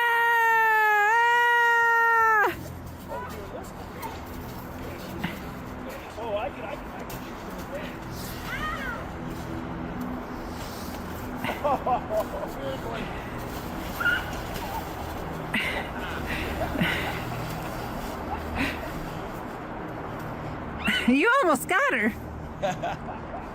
Where is he? Oh,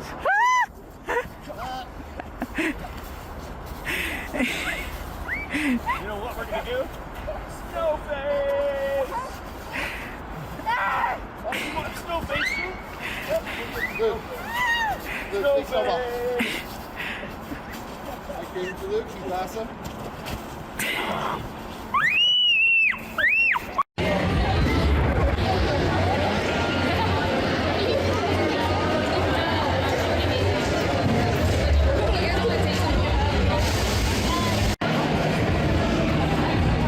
That's cool. You got your own lava lamp. I can just dump the whole thing of water. It's kind of gross, kind of stinks. Do you ever seen like a big like full diaper?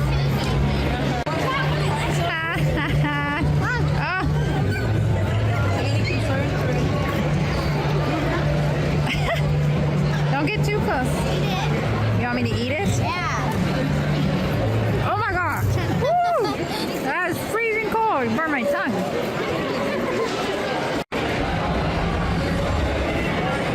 Okay, dry ice is another form of CO2.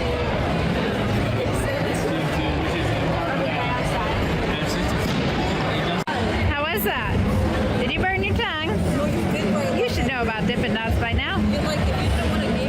Ah. Yuck.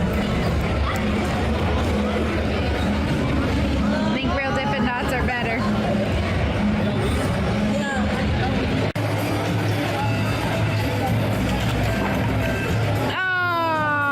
Oh, almost.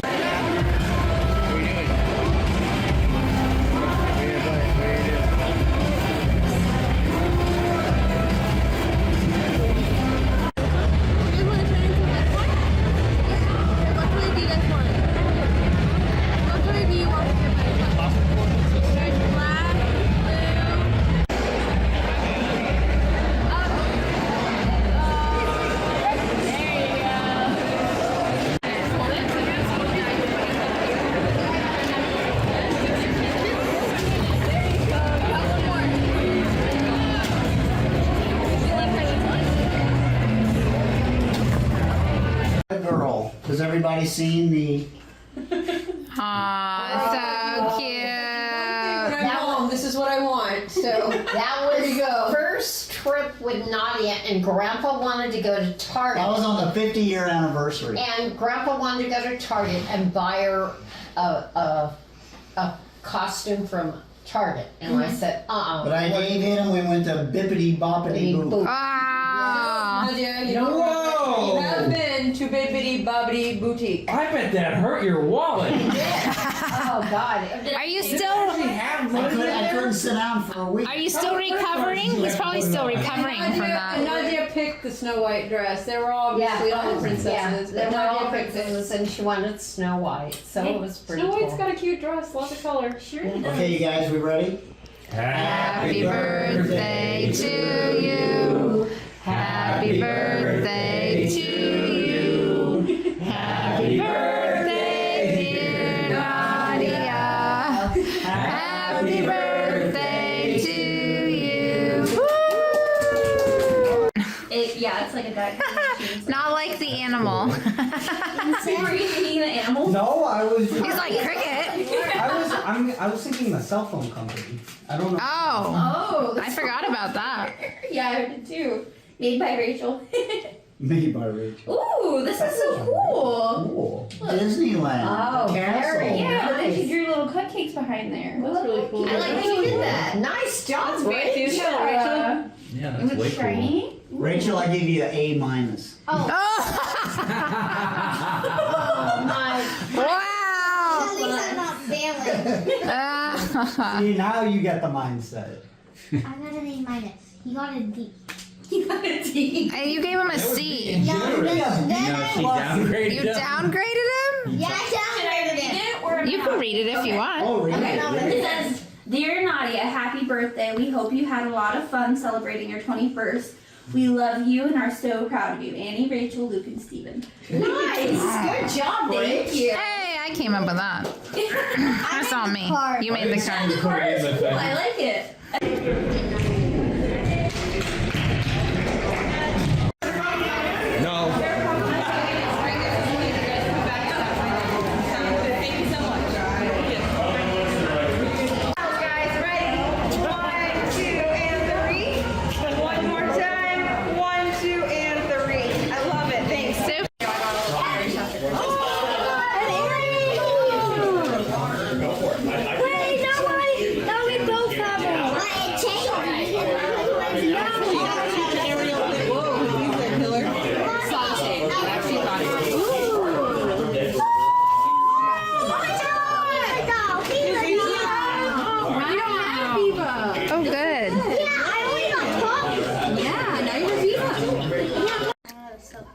You're stealing my seat. Don't break it, please. Are you excited for your first volleyball game today? Yeah. What you gonna do? Play volleyball. Okay. There you go. Yeah. I'm sorry, I'm gonna lean into you.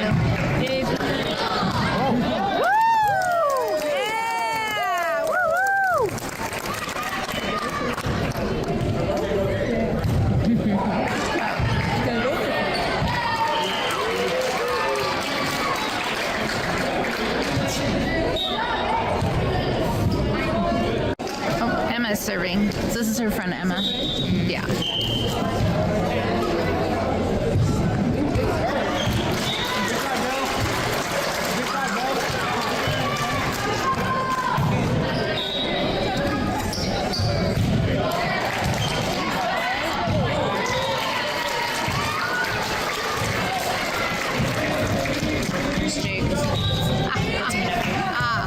Fast as lightning.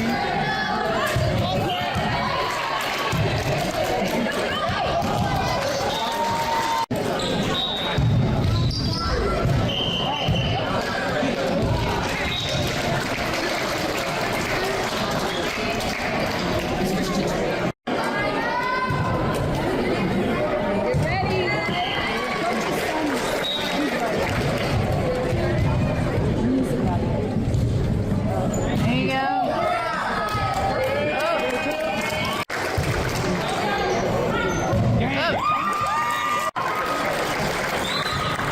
I think I got it. Go, Rachel. Here we go.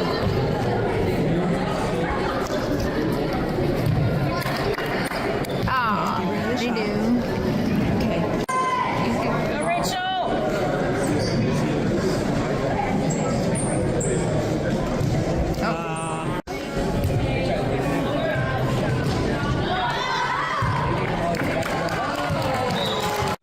Take it to her. Put your hands up. There you go.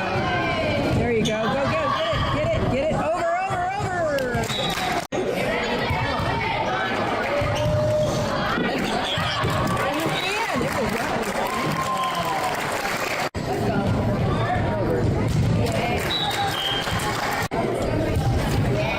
There we go. There you go. Yeah.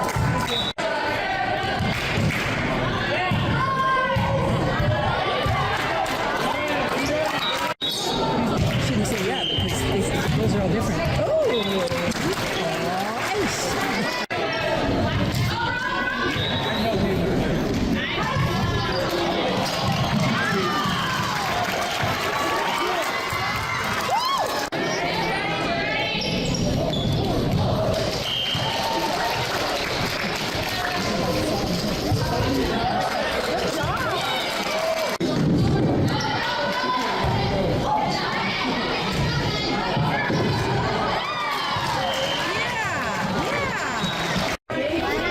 You're closing your eye. Grammy, I got her eyes closed. I tried to. I have my eyes closed. Okay, well, I only have so many hands. No.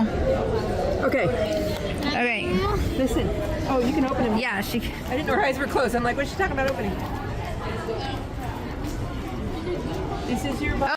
So what did? That's your water bottle. It's from Bella and.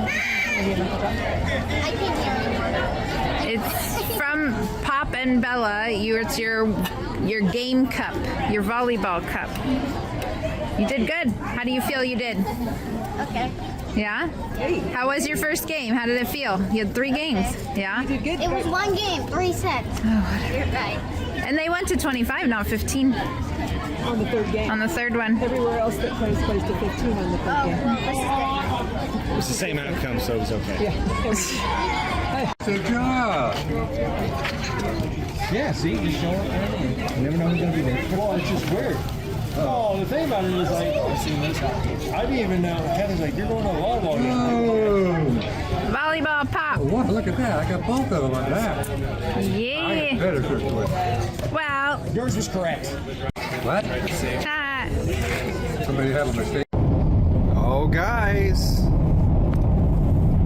The sign for Cannery Row. Our trip is about to start. Y'all ready? Rachel? Rachel? Yes, Dad, I'm ready! Lukey?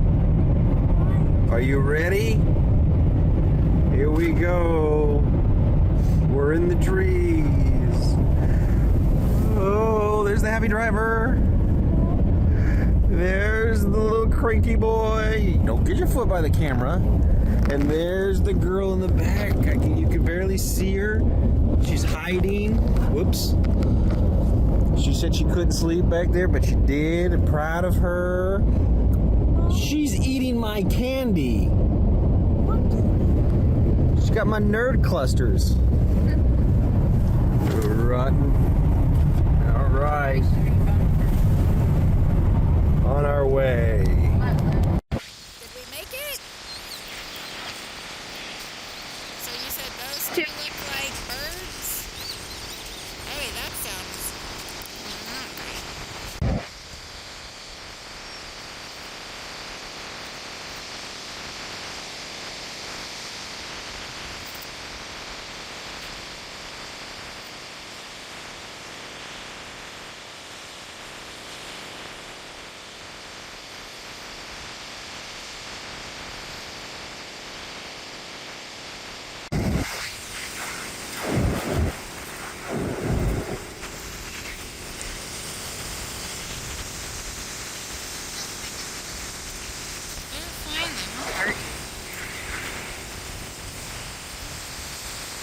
Whole line of just figure out what these are. Blue jellyfish? I do not know. They are over. Never seen that before.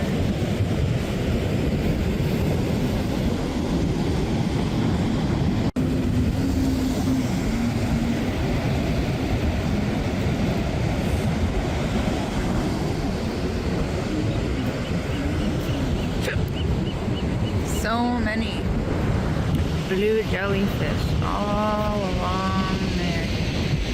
There's the kids hiding.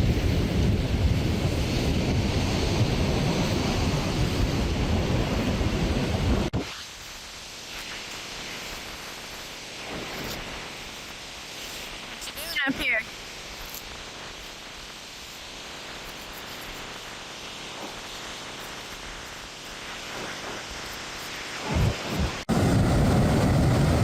Sea otter out there.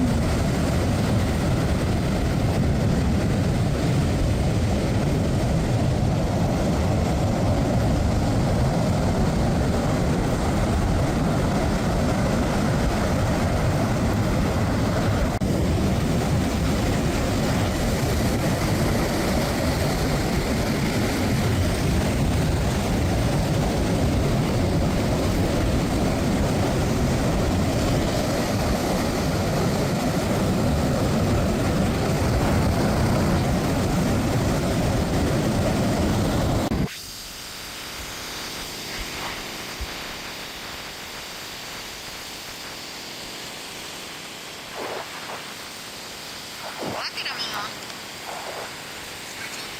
In the car.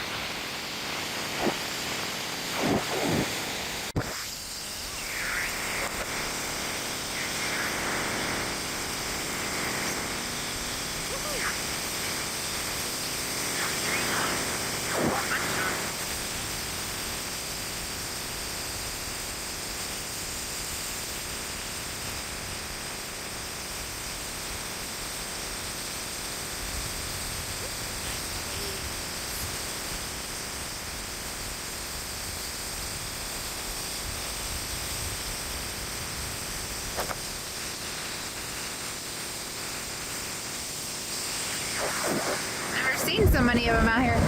Wonder if they're eating the blue jellyfish. It's like 10 or so.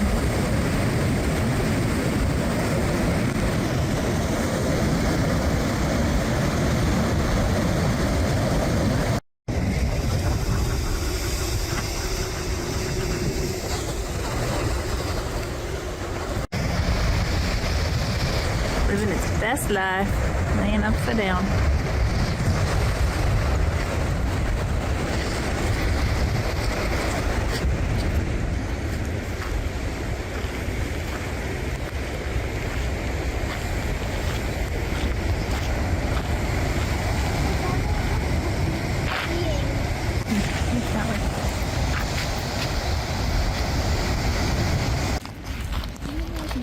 Yes, let's talk about. So, shall we talk about how each other walks? No? The softer side in terms of seafood, and if you're familiar with otters a little bit already, you might know that out in the wild they're mainly eating hard-shelled invertebrates, animals without a backbone but with a really hard shell like crabs or sea. Into the deep.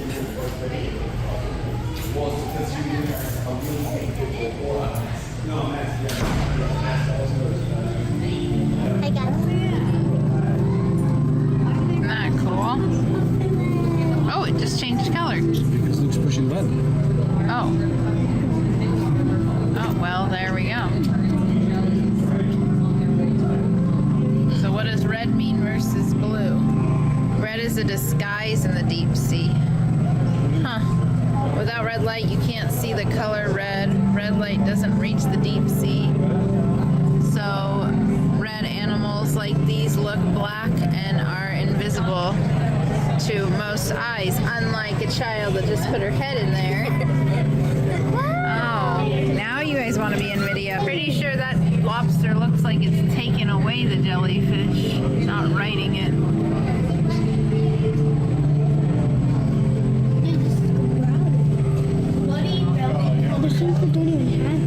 It's like a nightmare. Yikes. What do you think, bud? Huh? Hey, don't hit on it.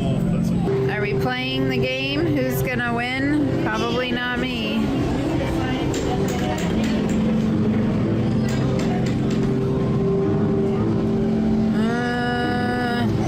I'm gonna stay low.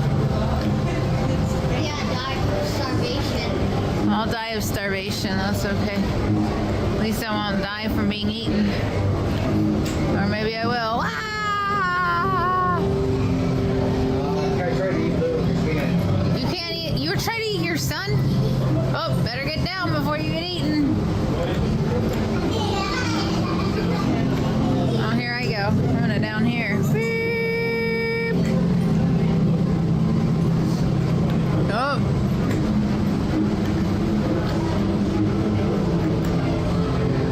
But I eat. Oh, I ate food. Oh, I died. You all died, but me. I died.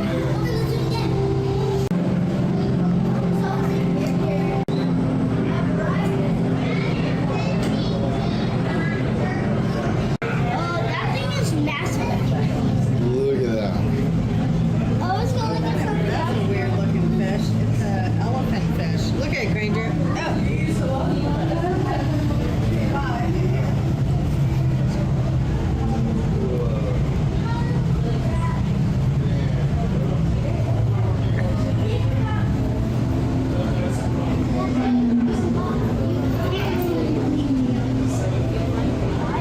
Look at the elephant fish. I think so. I don't remember seeing it.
happened?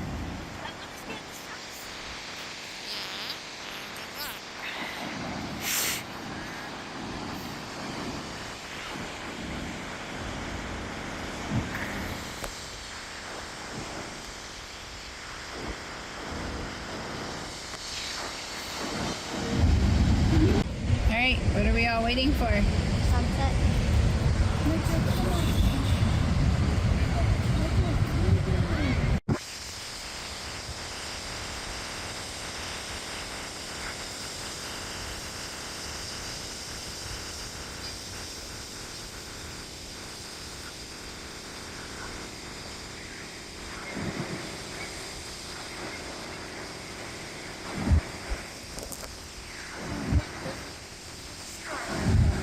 Oh yeah? Oh yeah.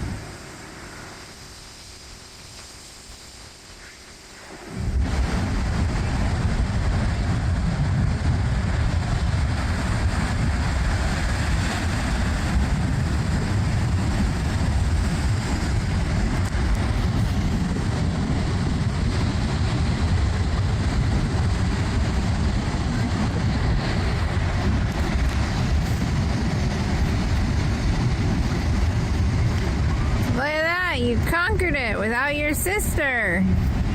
Victor, come on.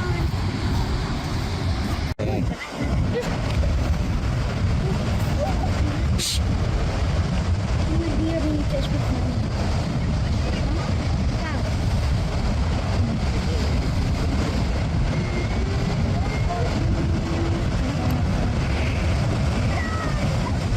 That just, it was a joke.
pieces right over there. You're a lucky man.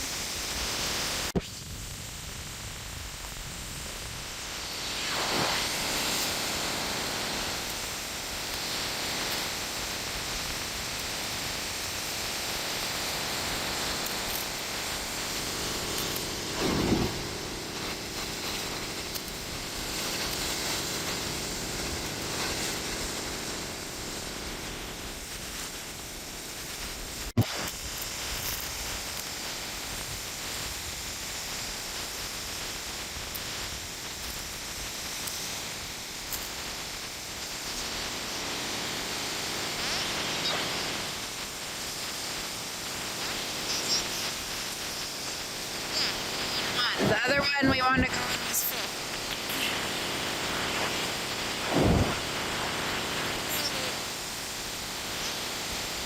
Luke, are we at rope drop for the sea otters? Huh? Are we at rope drop for the sea otters? Robot. Rope drop. Robot.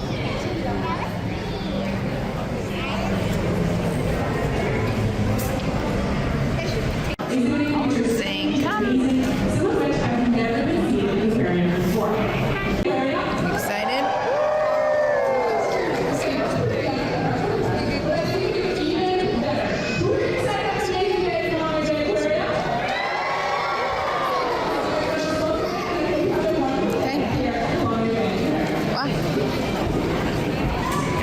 Walk up.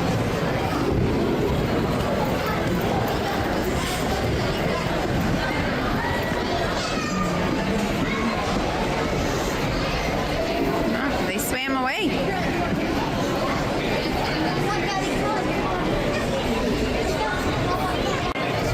They decided they were going to hang out and then leave.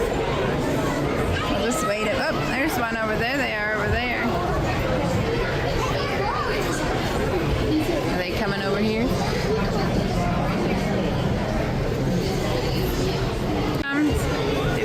Oh.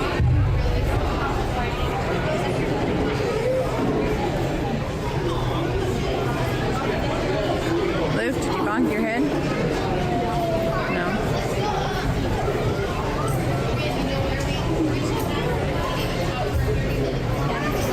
Here it comes.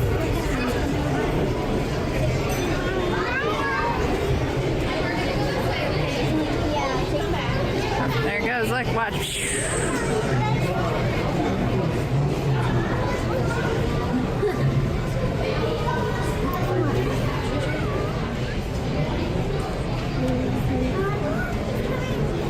Here it comes.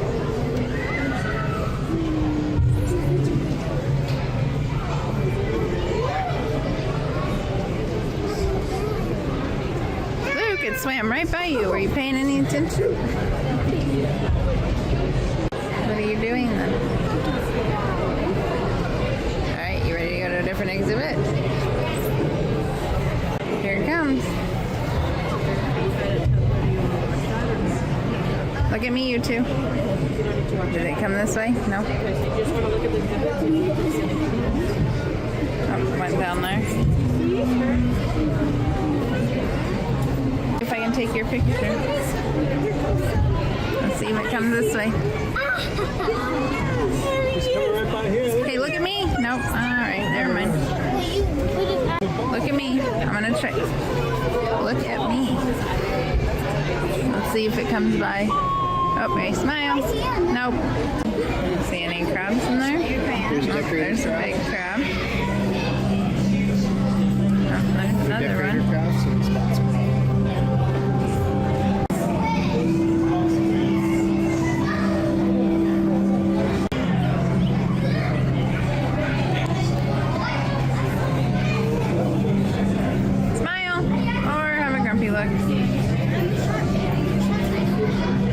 So are you.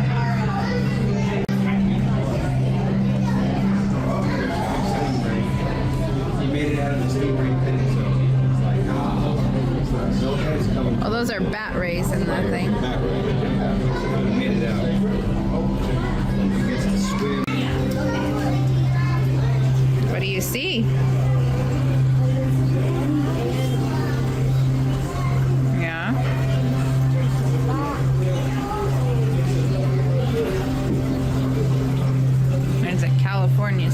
cucumber in there. See it over there?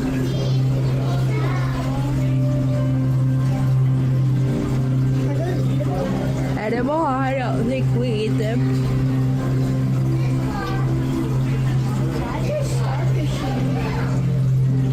So you can see a starfish up close?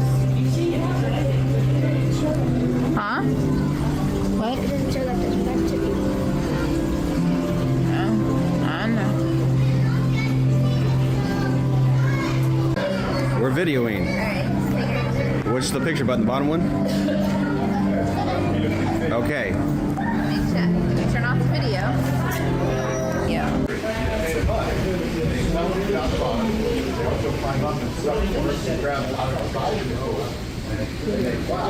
Oh, here it comes to you, Luke. Do, do, do, do, do. Swim in, swim in. This is my friend Luke.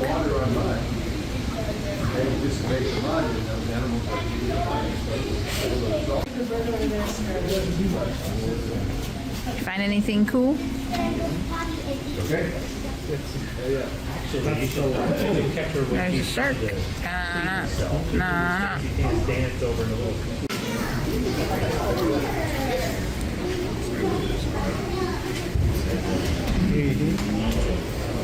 It's not gonna come towards you.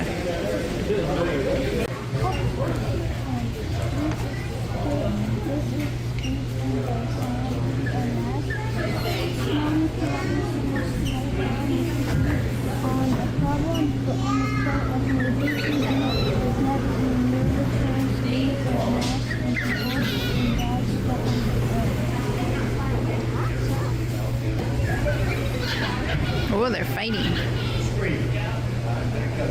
They're brought up that way. Should we go pick up? Yeah, they are tall birds, huh?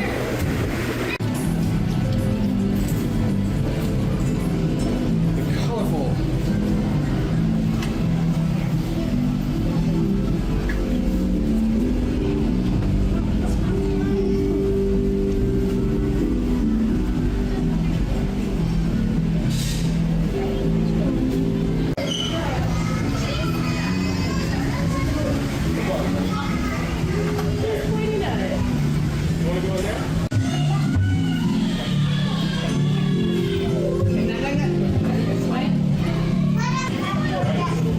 Riding your seahorse?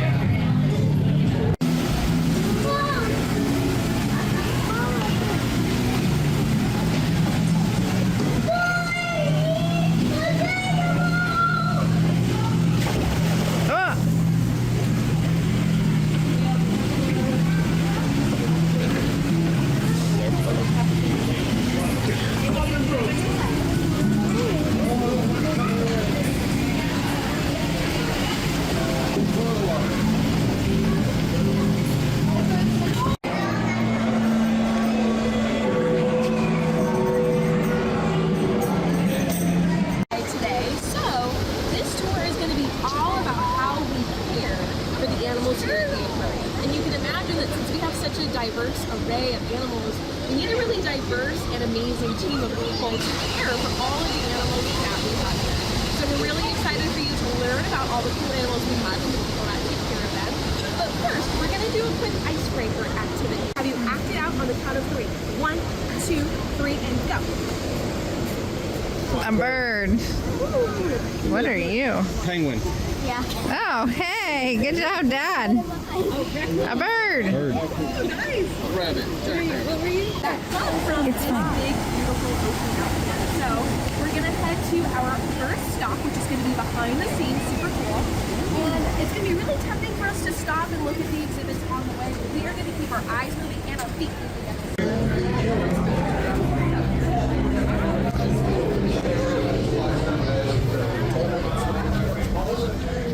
All right. Okay.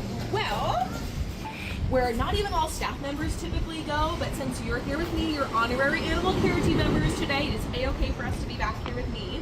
Now over here on the left where those big windows are, that's our aviary where we keep our birds. And of course you see we've got all these cool pipes and things back here which indicate that we're behind some really cool stuff.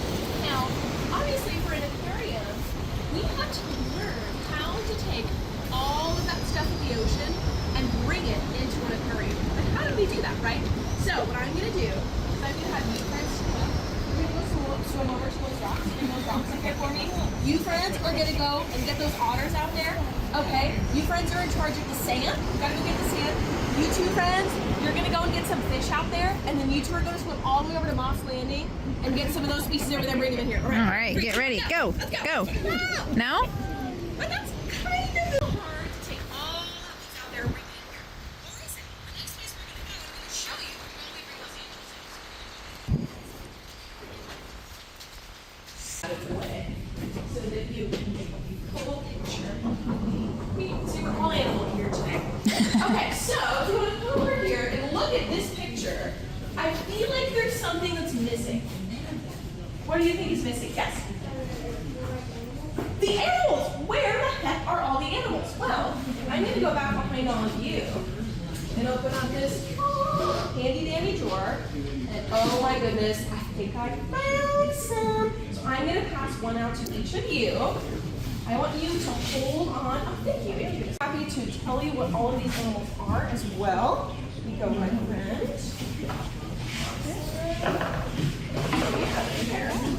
Awesome. Do you want to take this one? Let me see what you got.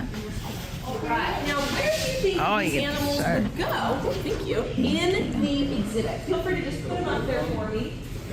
All right. Where does it go? Ooh, looks like we've got a leopard shark, we've got a giant sea bass, we've got a skate, an angel shark, flounder, ooh, seven-gill shark, What you got? a bat ray, oh, so cool, and a sturgeon. Oh my goodness. Okay, now you gotta say cheese to all the people holding. Smile. That is so cool. Oh, Steven! Happens all the time. Now, what do you think your animal did out with your animal? So, ooh, some swimming action. I like it. I like that some of them you put down on the bottom, some of them you put up on the top. Because obviously, not every animal is going to live in the same space in the ocean, right? Some of them live up towards the surface, some of them live down in the deep, and some of them live in the middle, what we call the water column, which is just the water itself, where there really isn't anything else going on. So that is pretty darn cool. Does anyone have any questions about their animal? Learn anything? Squid, bait fish, shrimp, so lots of yummy seafood that you also might eat at the dinner table. So they are eating the same types of food that we eat. Seafood. You see your one you had? Oh, you're good. Also had to learn how to take care of these animals, right? Make sure they live really, really great lives here with us. So I'm going to give us an example here. Now what I'm going to do is I'm going to have my kiddos, can I have you on this side here for me, and then my grown-ups. I'm going to have you split into a few groups for me, so I'm just going to have you all just kind of collectively hold the book. I want you to kind of group together here for me. You're all eels, you're swimming in your exhibit. You are going to train your grown-ups for me, okay? So I'm going to pass out some food to each of you. Thank you. So delicious. These are little teeny tiny bites of food for our lovely eels. Now I want you to hold out your food in front of it for me, perfect, and then put it together, all in one magic wand, perfect. Now my grown-ups, what I want you to do is I want you to come and try to grab your food. Ready? 3, 2, 1, go. Oh my goodness. Oh, it's a little overwhelming, right? We've got all these eels trying to get it. This one can't even get its food. It's a lot, right? Okay, grown-ups, I'm gonna have you step back for me. It's a little chaotic, right? Especially as their trainer, you want to make sure that they all get fed equally, right? Well, now what we're going to do is I'm going to add in these specific elements. So I'm going to have you put your eel through here for me. Thank you. Put your eel through here for me. Thank you so much. Perfect. Put your eel through here for me. Amazing. Now I'm going to have you stay in your little tubes.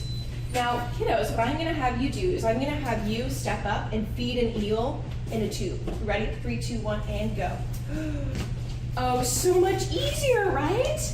Then every eel gets their food. Oh my goodness, and look how much happier the eels are in their little homes. Great job, y'all. I'm going to have you step back for me. Amazing. So that is actually what we do in real life with our eels, because we learned if we go to feed all of the eels at once in their home, it's going to be really overwhelming, right? They're all going to go after the same food, and they probably all won't get fed in equal ways. But when we guide them into their little tubes here, they have that sense of positive reinforcement, meaning that we reward them with that food when they enter this tube, so they associate that tube with, oh, I'm going to get fed, and I'm going to get fed well. So this is actually a training technique that we use. And so they're trained to go in a specific tube with a specific color. I know, our animals in general are super smart. Thank you. So yes, that is actually something that we can train animals to do. You also may have noticed when we were looking at the Monterey Bay Habitats exhibit, there was a diver that was hanging out with the giant sea bass. They had targets in their hand, and our giant sea bass are trained to go over to a specific target so that we can train them and we can study them. So thank you so much. So some of them are target fed, which is like where they go over to a target. With our sharks, they're targeted fed, which sounds the same, but it's where we put like a salmon fillet on the edge of a pole and we'll guide it to the sharks. So our sharks are a little bit more intentional with how we feed them, but there's some animals that are just filter feeders or they're just broadcast feeders where we throw it over the exhibit and they just come and grab it. So we really cater our feeding methods to our different animals to make sure that everybody gets fed well. So yeah. I have a question that my son was wondering. Oh, yeah. That may or may not be for group. Sure. Do any of the sharks or any of the like predatory fish eat any of the other fish in the aquarium? That is a really great question. That's a super good question. So do the big fish eat the little fish? Well, we have a saying called low predation, not no predation. So predation is one fish eating another, being a predator of another. Well, we feed our animals in very specific orders on specific days in the hopes that they'll be filled to the gills and won't feel the need to munch on their neighbors. So you see, like with our training of the giant sea bass or shark feeding, but every once in a while the circle of life does occur because it's a natural habitat. The animals that you're seeing and how they interact is kind of what you'd see out in the wild as well. And so we do see it happen sometimes, but it's not as often as you would see out in the wild because they have that guaranteed food source versus if you like work to feed them, then obviously they would probably go after each other. But because we feed them and we're very intentional with how we feed them, then it's less common than you would see. Yeah, that's okay for short. And this is where we have a team of people that are caring for the animals to make sure that they stay healthy because they also need to sometimes get medications or need to get checkups like we do at the doctor as well. So we're gonna head in front of this room right here. We're just gonna line up along the wall for me. And if you peek inside this room, does it look kind of similar to a doctor's office? Maybe a little bit. There's what similarities do you see to what you'd see at the doctor? Here, let's go down this way. See anything? Yes. Well, there's always a sink. Yes, there's always a sink. You always need water. You need to be sure to wash your hands. Anyone notice anything else? Yeah. There's also medicine. There's also medicine. Yes, we use medicine to help make sure that our animals stay healthy. There's also this little table on here, which would be our version of sitting on a chair. So there's lots of really that works in our team. So that's really cool to see as well.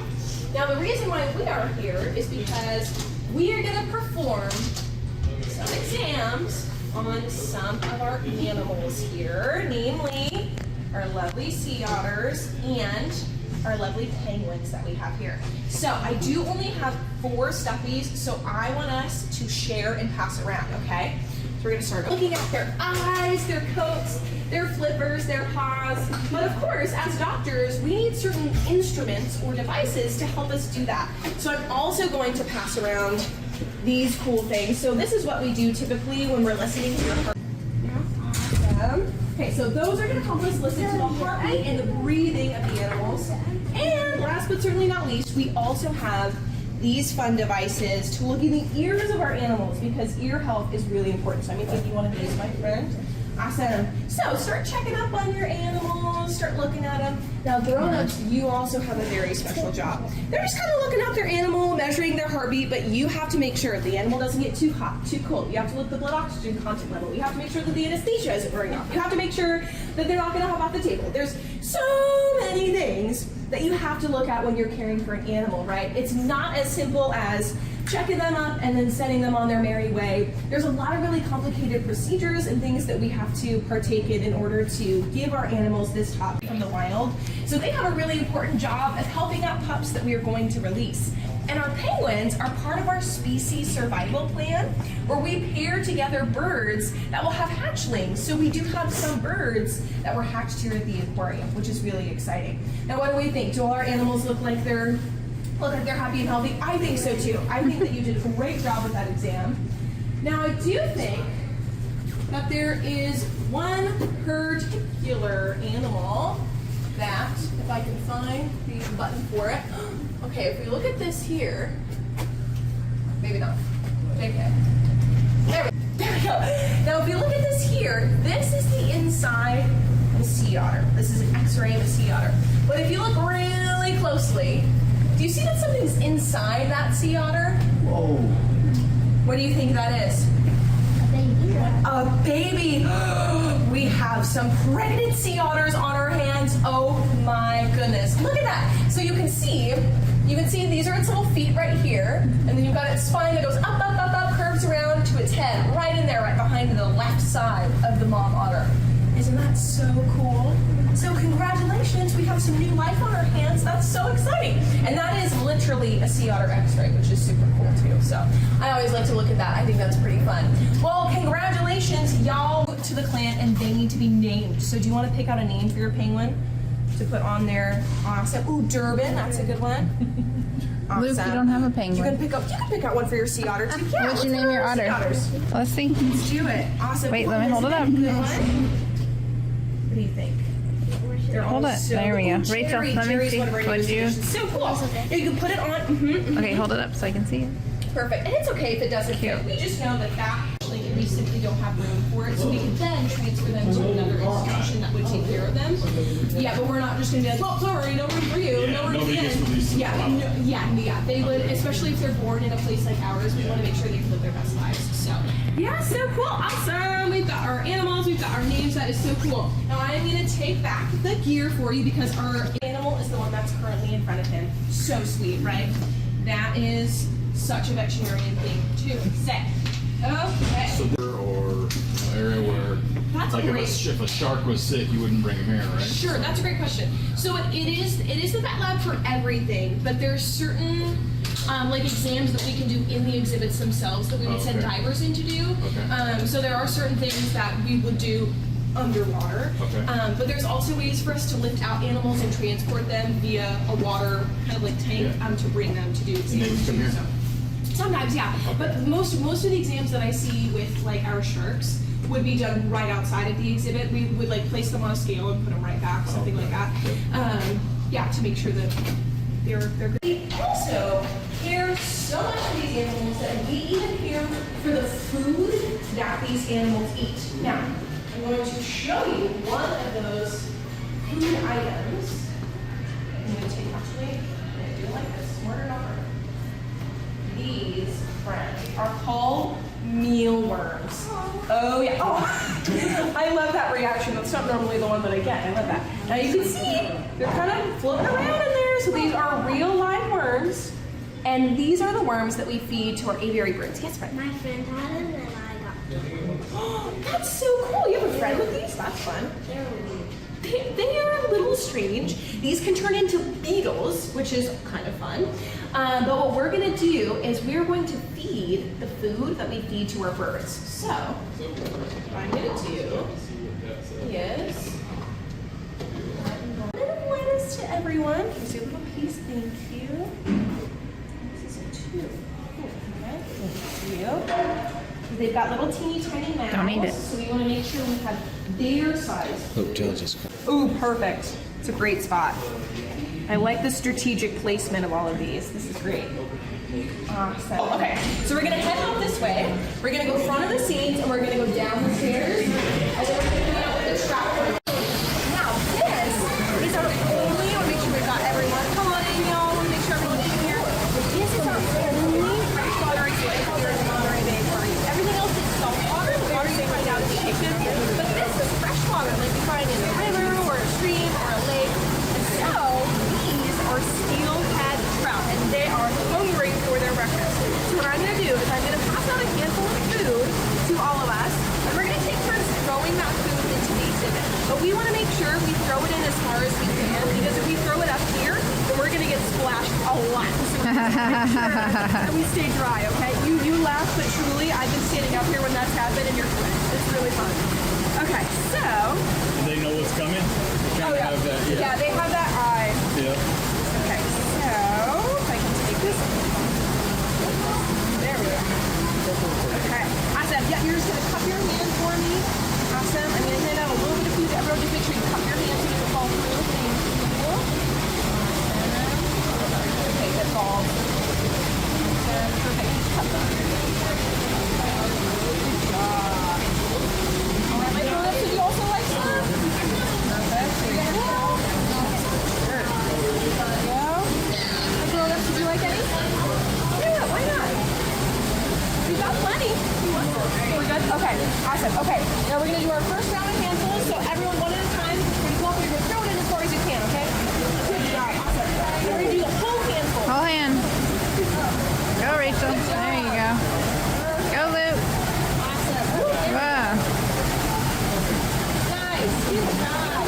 And we want to make sure that none of the food is hitting the ground. So make sure you're watching. See, oh, that's okay. Oh, look how fast they go. That is so cool. Good job. All right, wait. Woo. I told you. Good job, y'all. You gonna put your hood on? Pretty cool, huh? Awesome. Okay, we're gonna do round two. Ready for round two? Awesome. Pop that hand for me. Awesome. Can you put two hands out for me? There we go. I can see.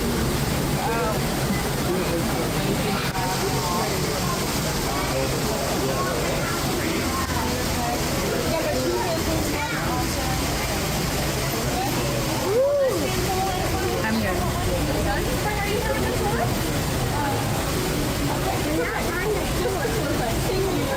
Awesome. Okay. We're gonna do it one more time. All right. Woo, woo.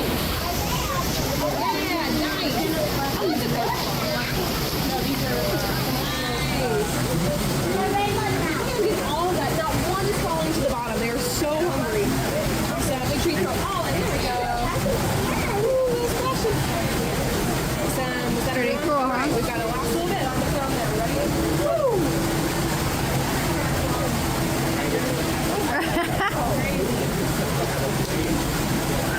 I think we did a really great job. Casey, our Aquarius, is the one who assigned us to do this. So she's going to be really happy that all of these fish got this. So cool. Awesome. Thank you all so much for your help with that. Does anyone have any questions about the trout before we go to our last stop? No, we're good. Next to an ocean, right? But everyone has water nearby them. It could be in a lake, a river, a stream. It could be the water that's running under the concrete in your neighborhood. And so that's really good a reminder that all of this water is really connected to the ocean. So all of the efforts that we make to keep our water clean, to clean trash out of the gutters that leads into those other streams, that's really important work that we can be doing to care for the animals in our homes. Because animal care doesn't just stop here at the aquarium. It extends to where we're from and the animals that we have in our homes. And so, to help you all do that, I have a special gift for you. Dun, dun, dun. These are aquarium animal care team specialist journals that you can use to make observations about the animals in your Oh, home. that's cool, huh? It's a cute little journal. We've got some stickers in there, and what we want you to do is we want you to write in here anything that you want about animals, and then you can bring it back here to the aquarium, and then we want to hear about what you've been learning about animals, what you've been observing, and then we'll share in that joy with all of you. So I'm going to pass it out to lists. Awesome. Thank you so much. Pretty cool, huh? Let me see. Hold it up. Luke, look at me. Hold yours up. Cute. I like this to put it on the other one. Yeah.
stuck? You gonna go in the water?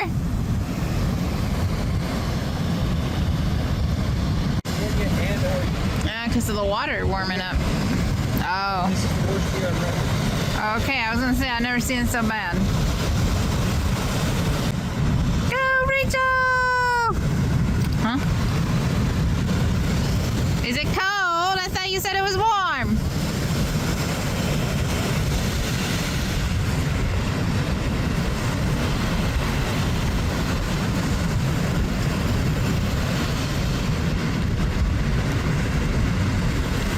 That didn't last long.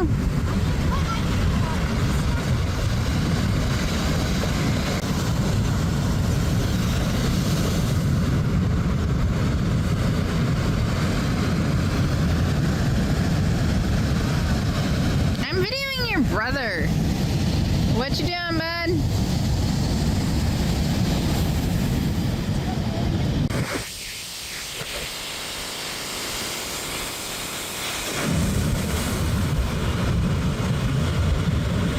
All up and down Oregon and California.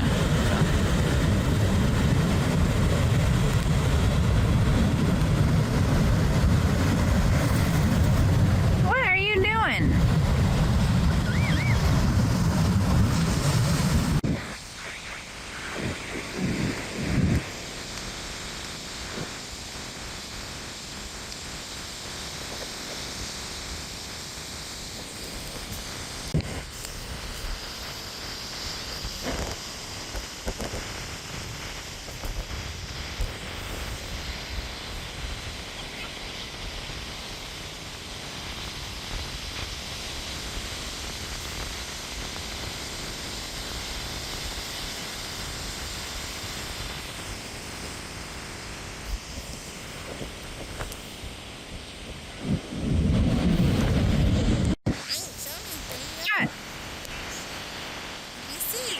I didn't see it. Aw, be nice to it.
Anymore?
I know. Poor old lady. I know my knee. Oh, your old lady.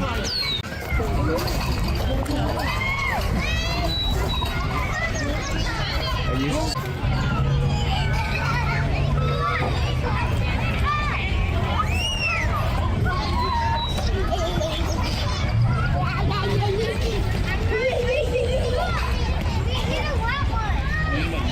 Hey, Luke!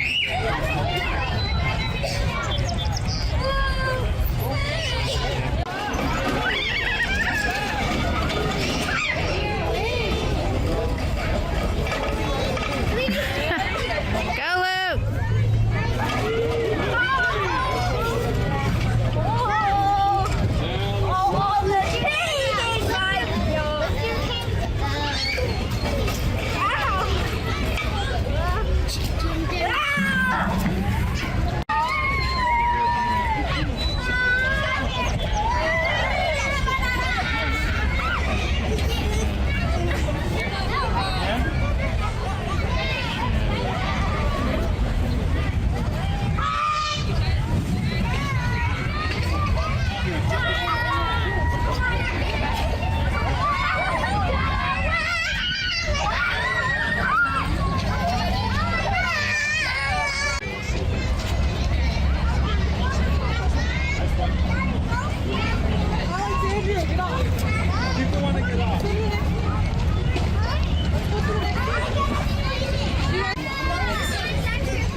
Oh, now he gets out. I shoot a video. I'm sitting.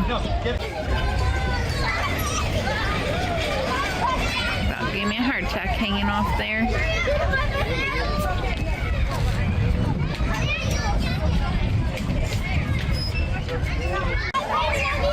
So take it back.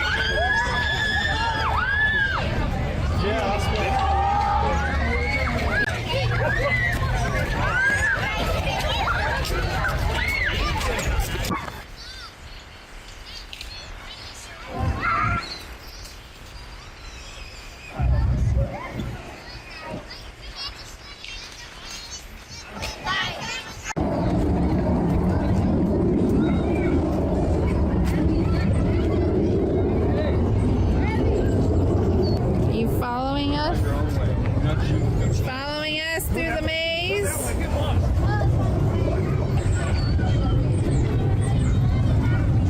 You know how to ride those, Luke? How do we ride them? Why don't you? No, you get on it and show them. Gotta wrap your leg around it. And woo!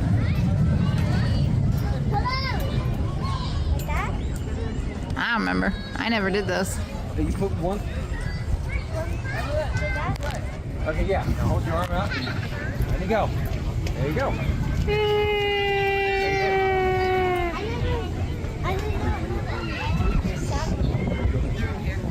We're gonna go down that slide.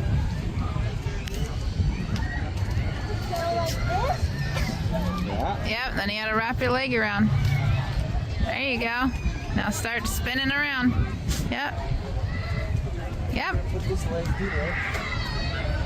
I want to see Dad do this. There you go.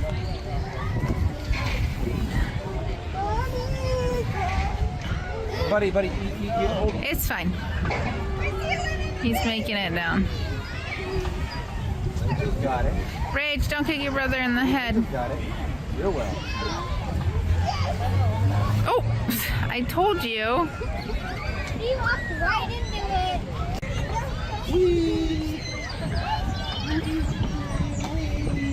Rachel, no.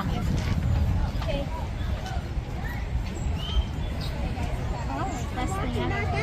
What, Ben? They made this maze a little bit too easy. They made the maze a little bit too easy. You mean you can walk right out the maze? Come on. One last time, Rach. And then we're gonna go do some other stuff. We're gonna do some other stuff. Ready? Yeah. Go out and then. You coming? Got the jacket on. Over here. Mom. You do it again? Hi. Coming? Really quick, really quick, really quick.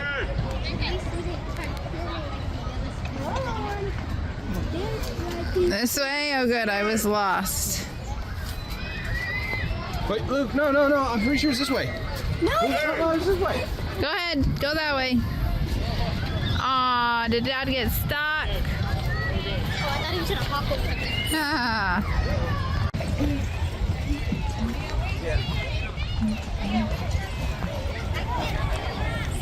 Luke, still a little too short. There you go. It's weird, like jellyfish. Wash the shorts and all the things. Yeah, they need to.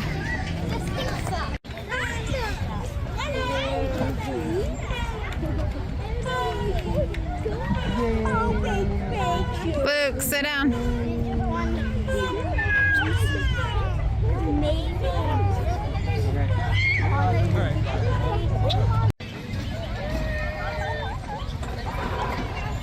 What did I say your legs did?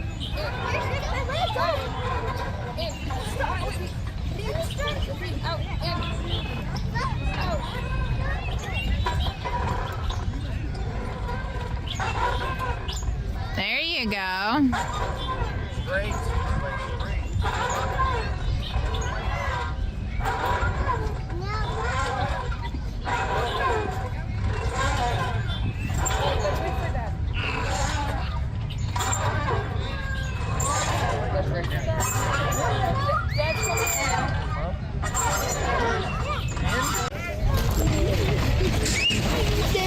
Oh, hello. Having fun up there? Or are you stuck? Having fun?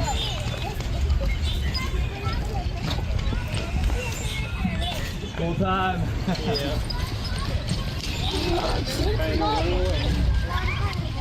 Go on, fun.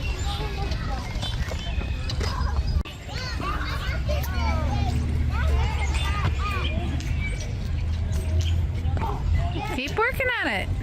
You can do it.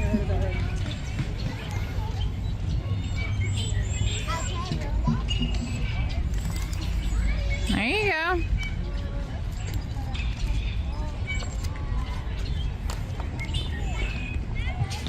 Keep going. Baby, that's upside down. See? You did it.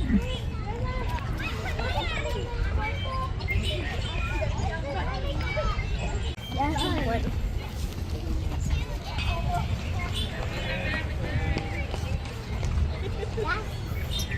my name. That's not my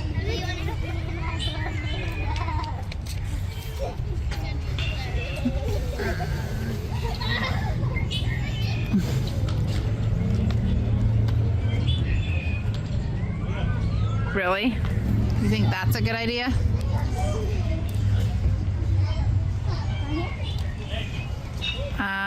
I'm thinking not. Just gonna hug a wall.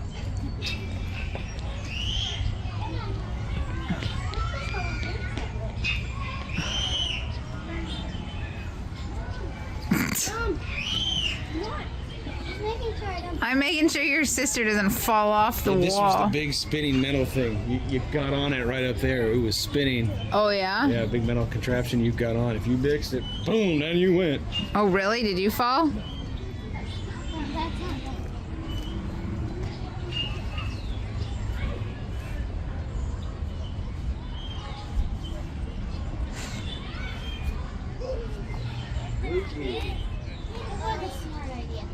No. Yeah, that's not was not your actual plan. Actually, it kind of was. Whoop, down he goes. Mom. Yes, Coming Lukey. back here. Okay. Where'd you go? Oh, there you are. These ones are more of a challenge. Okay. I don't know. You want a challenge? Try this one.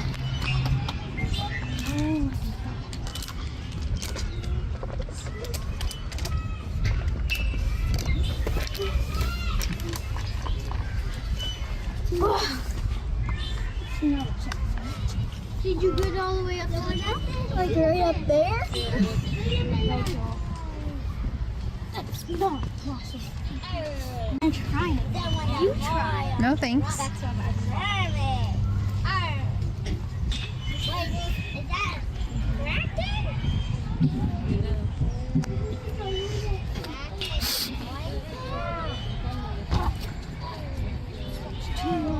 Try again.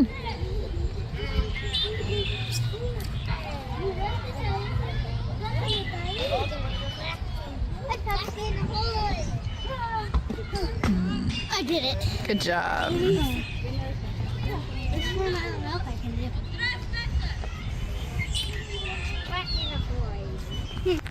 First one.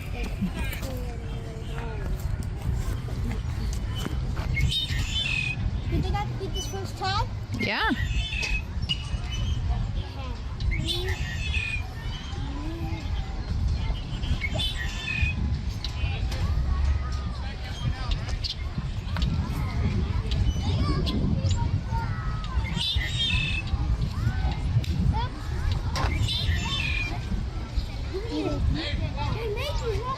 Hey, yeah, it's supposed to be a challenge. You gotta keep trying.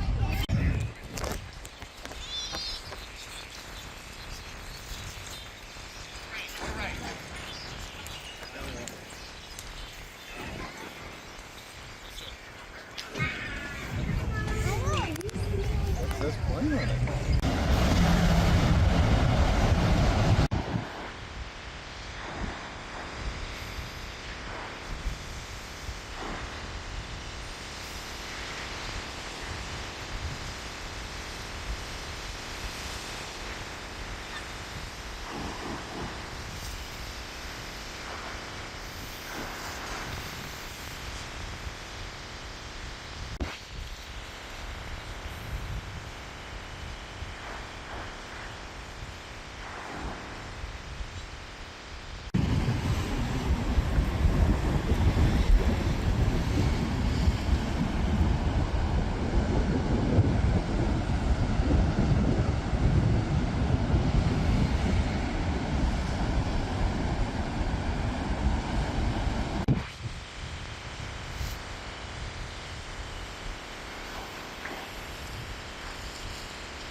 Yeah.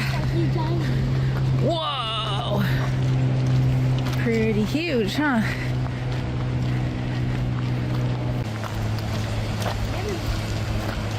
don't remember being here. When was the last time we were here? All by itself. Somebody left their bottle fall down. Oh, jeez. Poor thing all by itself. Maybe they're all out eating.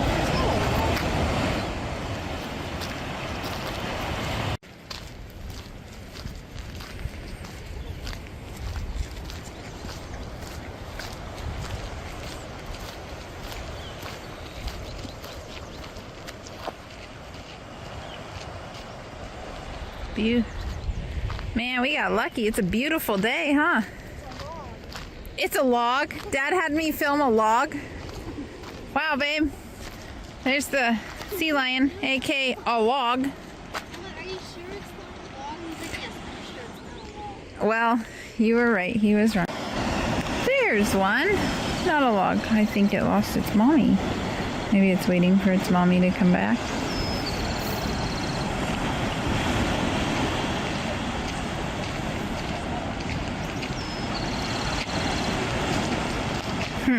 It's rolling around.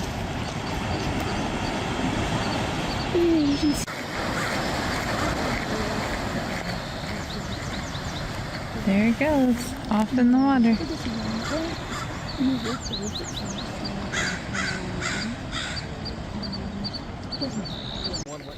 Did you see the pup? There's one sea lion. It was a little sea pup. Yeah.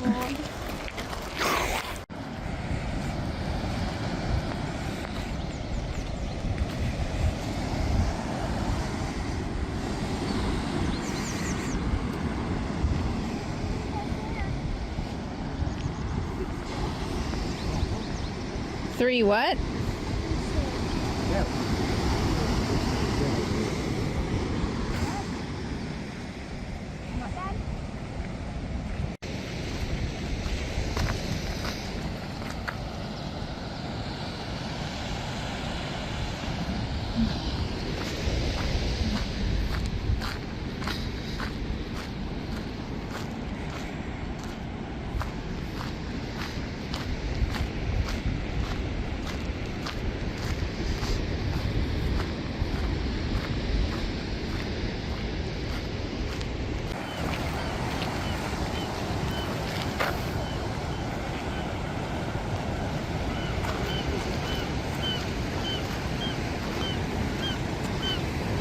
Lots of big kelp.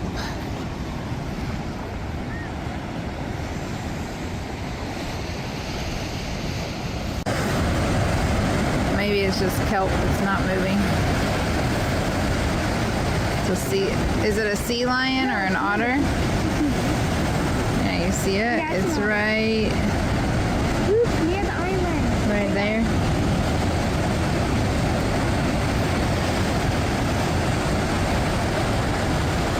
Yeah, it's an otter.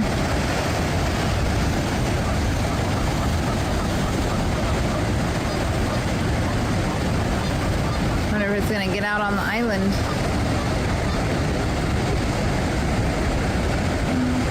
Just hanging out.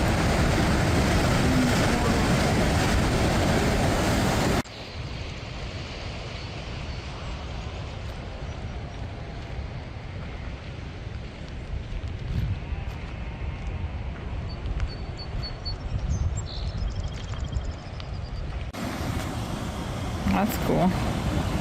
Won't be stuck in that though, huh?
You can see the ocean out in the distance. Hear the birds.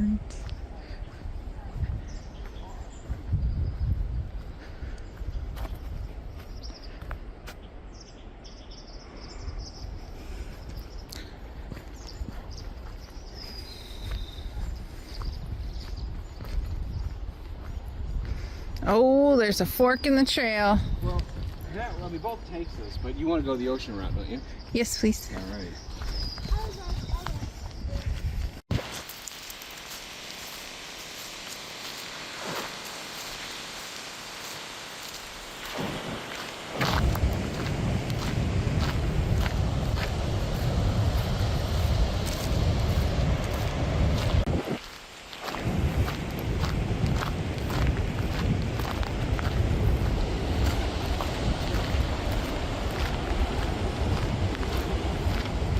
look, more blue jellyfish.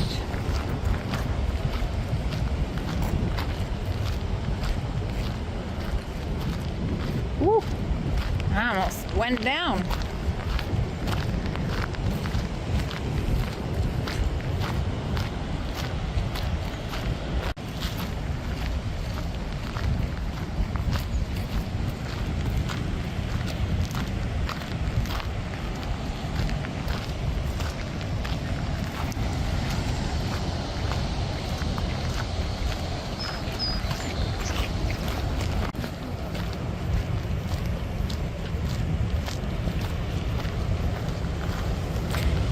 For a minute.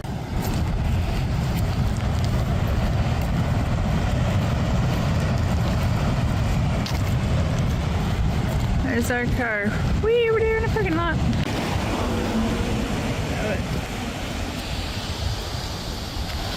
Stay to your left, please.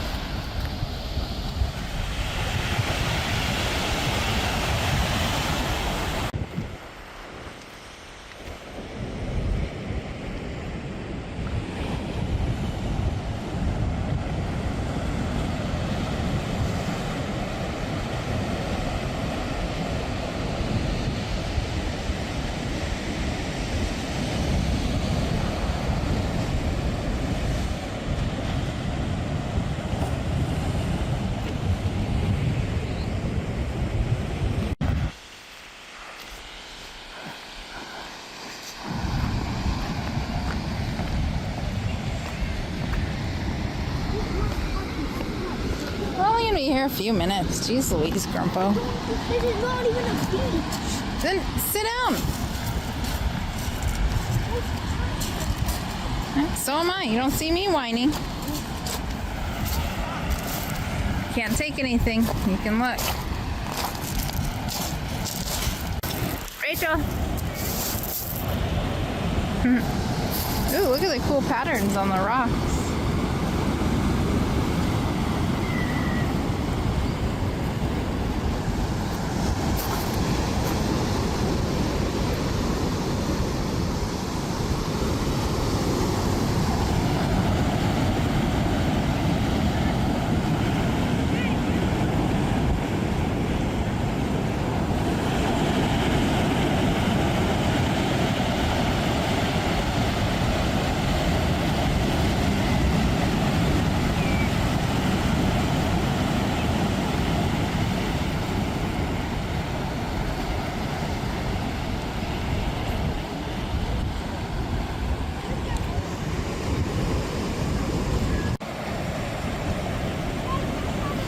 Find a hermit crab.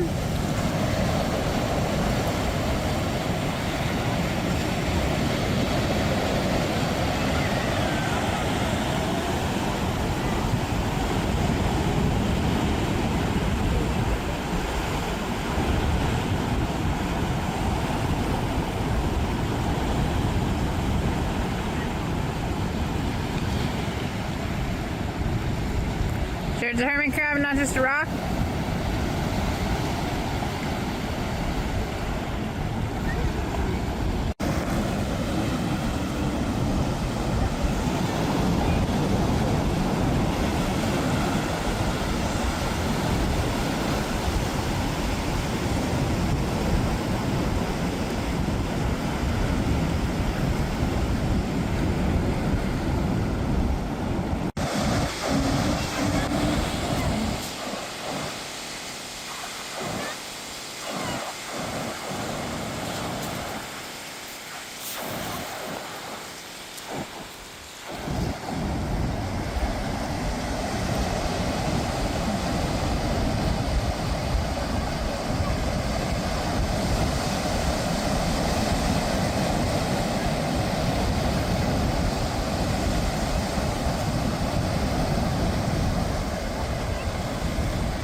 Them. A lot of them are snails. Gotta find the ones that are moving to know if they're a crab or a snail.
did you say? Oh, thank you. One has its mouth open, probably eating. Yeah.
They're all. See how the water goes. Whoop. Are they trying to escape? They're hoping you'd feed them, but you can't get in there.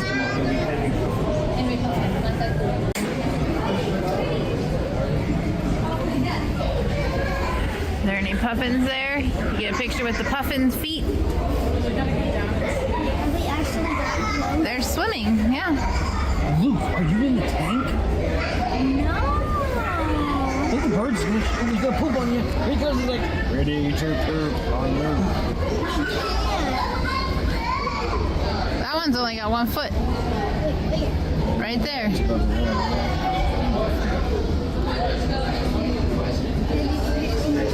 Could be. Oh yeah. This is gonna be your new resting spot. Luke, you just cut your sister off. You probably have to be. Oh, there you go. Say thank you, Rachel. Let's see if you can get this one to work, Rachel.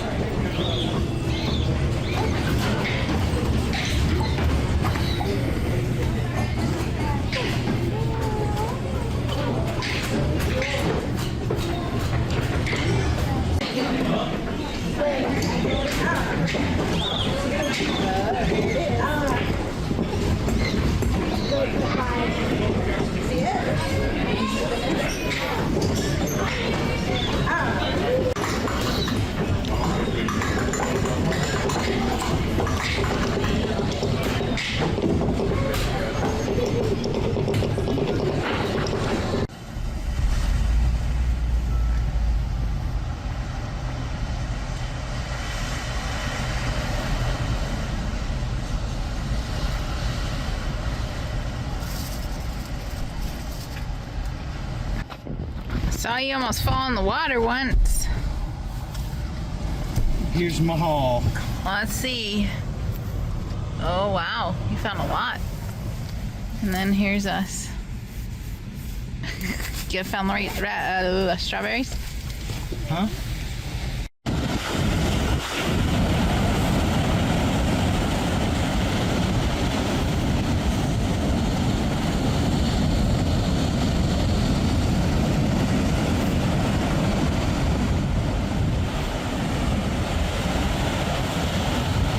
See, there's one right there.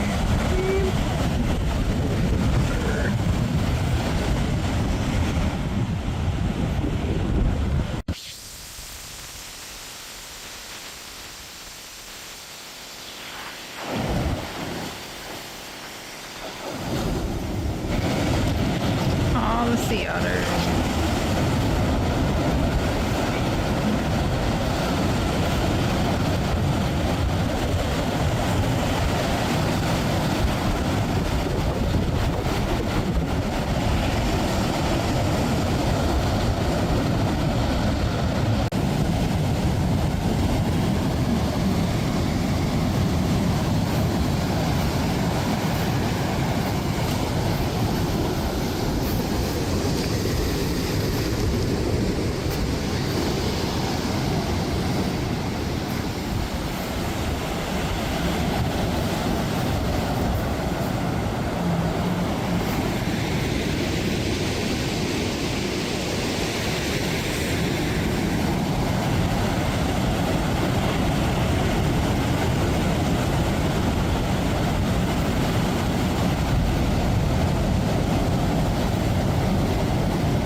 when it comes to soft weapons, where it's just like a different way of and using the weapon.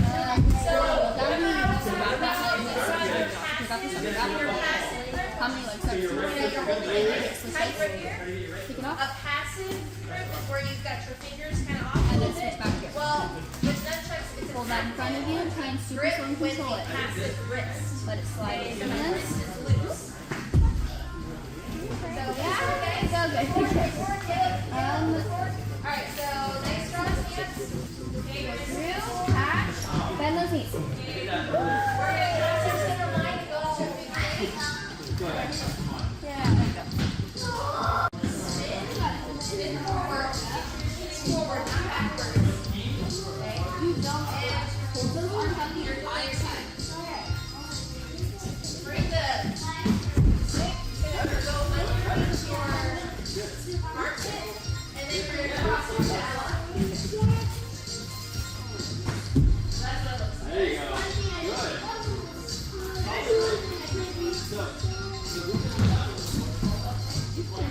And that's all part of what we're going to do next.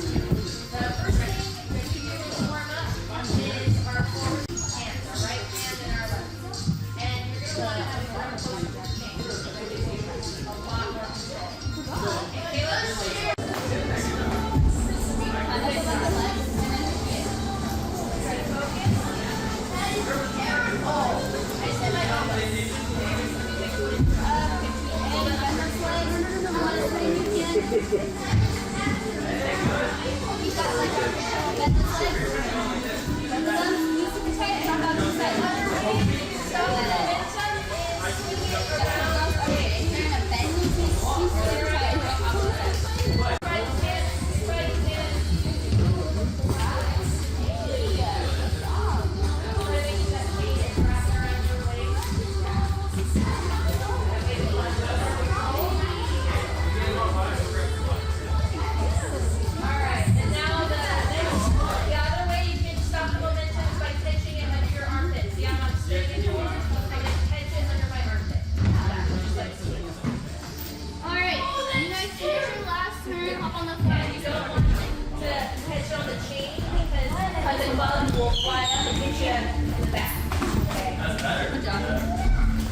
Okay.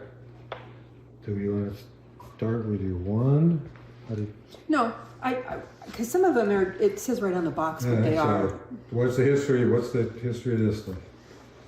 Well, this is an RCA receiver that was probably designed in the 1940s or earlier, but I don't think 1940s is about it. And this is the time where transistors were made what was called point contact. They used a base to build the point contact on, and an emitter stuck into the base, and a collector stuck into the base. And those three elements, emitter, base, and collector, cause you to be able to control the amplification. Now, this is before the days of the transistor sockets, so what they used were radio sockets. And what they do, if you see it here, I don't know whether you can zoom in or not, Dave. Okay. But on the right-hand side here are three epoxy transistors, one of the very earliest ever made. And you can see that when you hold them up to the light, you can see the base, the emitter, and the collector.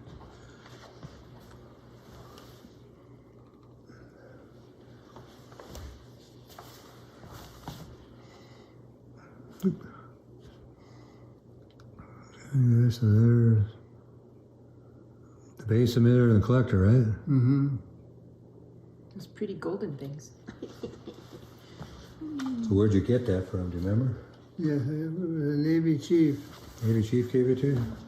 I used to go to training union, and now I meet it every Thursday night. Huckabee was his name, and he took care of me with Navy development and Navy thing that they no longer wanted anymore. And we passed them on to me, and I saw some of the early stuff in the garage. It was always interesting to me that this is a super heterodyne receiver made out of transistors and other things. There's a crystal in here to control the frequency. I'm not exactly sure what band this is on, but I think the one time I tested it, it was around 6 meters, but it's only a receiver, no transmitting. So it's like a 6 meter. And do you have any reason to think this is worth something? Yes, I imagine it's so unique that it would be worth maybe $500 as a guess on my part. It was battery powered, and the battery's still in here. I was trying to look for a date on the battery.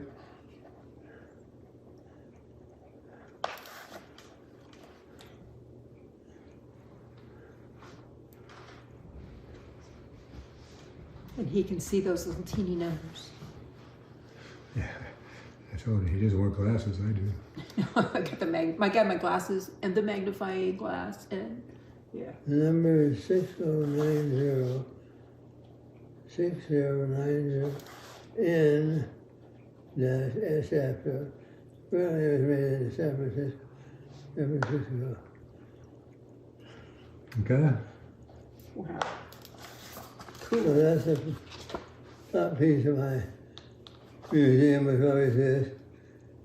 And the fact that it has, and I have another box full of, in the box, transistors that are developed about that same period. So you might want to put those in here too. Yeah, there's room. We can rearrange and. So why don't you help him put that back together? Yeah. Want me to put that back in? Yeah. Okay, let's see. What else did I have? Okay, and there's a whole lot of things that look like this. Those are early transistors. Okay. Power, they're what we call, they're more powerful than the little heavy type transistors, but less powerful than the big studio solid state. I called them jellyfish. Are they power transistors? The power transistors. And those ought to be all been put together. How many are there? Are there just the two big ones? Oh no, there's one, two, there's a whole bunch of them all over the place. They come and go. Let's try. Let's try. Okay, what's this? Well, but just document as we get each thing. I will. I can pick those out later. If you will go, we can go back and forth. That is a photodiode. I use this all the time to experiment with light. Takes a light input and generates electricity output. It's a miniature solar cell. It's a miniature solar cell. Oh, number 15. That's on your roof. It's a. But it's only one cell. Oh, it's a miniature solar cell? Is that what you said? It's a photo cell. Photodiode. Okay. Photodiode. I couldn't figure out where I pulled it out of. I should have looked first. This is a working piece. Every time you need to take a light flash, it has no resolution because it's only one large diode, but it has capability of sensing light and recording it on a scope. Oh, so it's okay. So it goes on a scope. You know, or a voltmeter or whatever you got. It goes on some. Okay. Okay. Anything in here that's really very exciting for you? I can't get this in. How did I get it out? Stand up. There you go. Yeah, that little box full of stuff. That's what I just put. A box full of stuff. Well, this is some stuff. So RCA New Vista part transfer to replace some vacuum tubes in a small package. There wasn't a tube. Everyone. So we can't see what it is.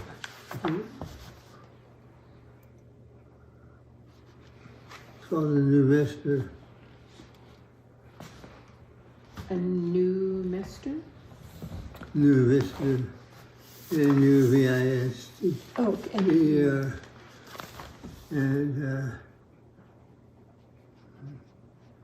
in an attempt to make people think of it as being transistorized when it was still vacuum tube.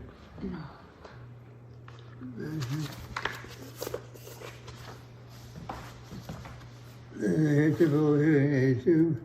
A hearing aid tube?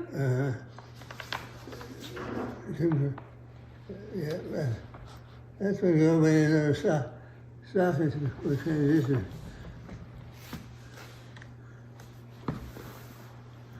Wow.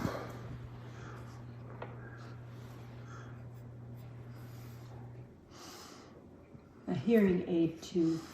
So that got plugged in some kind of socket, right? Because I see no solder. They had plugged in the same as the sockets in the RCA receiver. Oh, okay. And that's what you used to do whenever you put the RCA vacuum, transistor. Here's some kind of I don't know what it is. I think it's a microwave tube.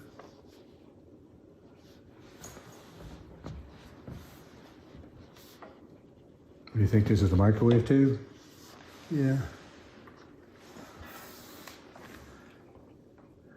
Potentially a microwave tube.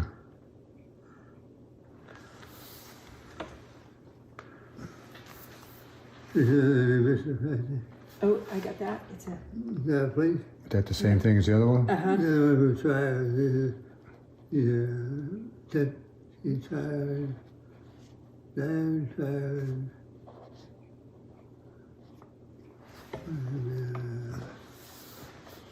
Oh, and then there's one more thing in there. This.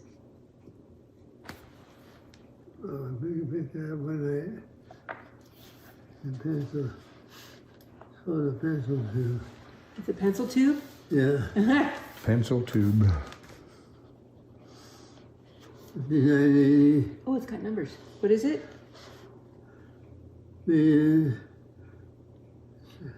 I can look later with my. And what is this thing? It's a pencil tube. What's a pencil tube mean? Probably part of a microwave, small microwave receiver. I'm not sure what that is.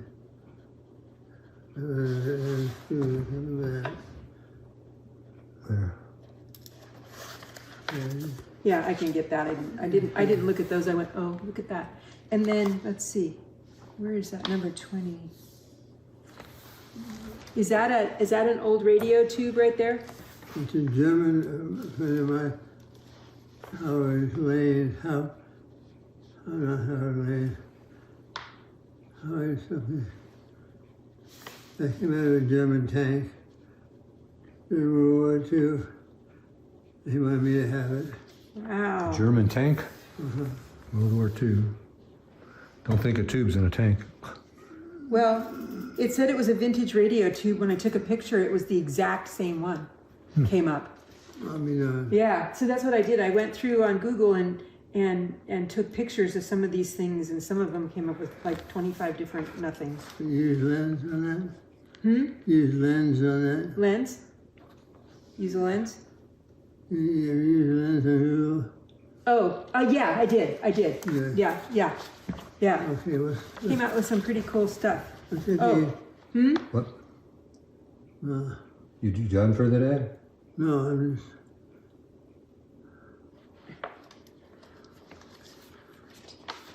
I believe our.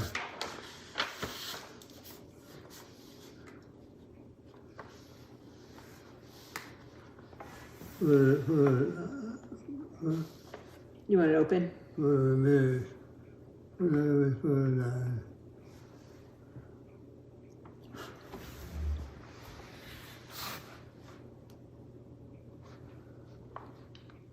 It's 4. I don't know what that is. The part number on it you can look up. They're earrings. Okay, there's a part number. Part number. No, I was right the first time. Oh. The light comes out of that. So it's a photo emitter. Photo emitter. Mm-hmm. What's its little friend? It's got a little friend. Mm-hmm. Is that gold or is it bronze? What is that made out of? Do you know? Gold plated. Gold plated, okay. I was trying to figure out if some of them were brass or gold plated or what exactly they were. The silver one is one we're trying to figure out. I'll take it out later and take a picture and see if they'll tell me something. Yeah, and then those are light emitting diodes. There's two of them. That was the time I went to Westcom, the electronics store in San Francisco. Oh, those are pretty cool. And everything was red. Everything was red. Oh yeah, of course, They right? just developed the red LED. And later then came the green LED. And then I made the blue one. And then red, green, blue, right? Yep. Mm-hmm. What is NLF150M? It's a thyristor. It's a thyristor. Power thyristor.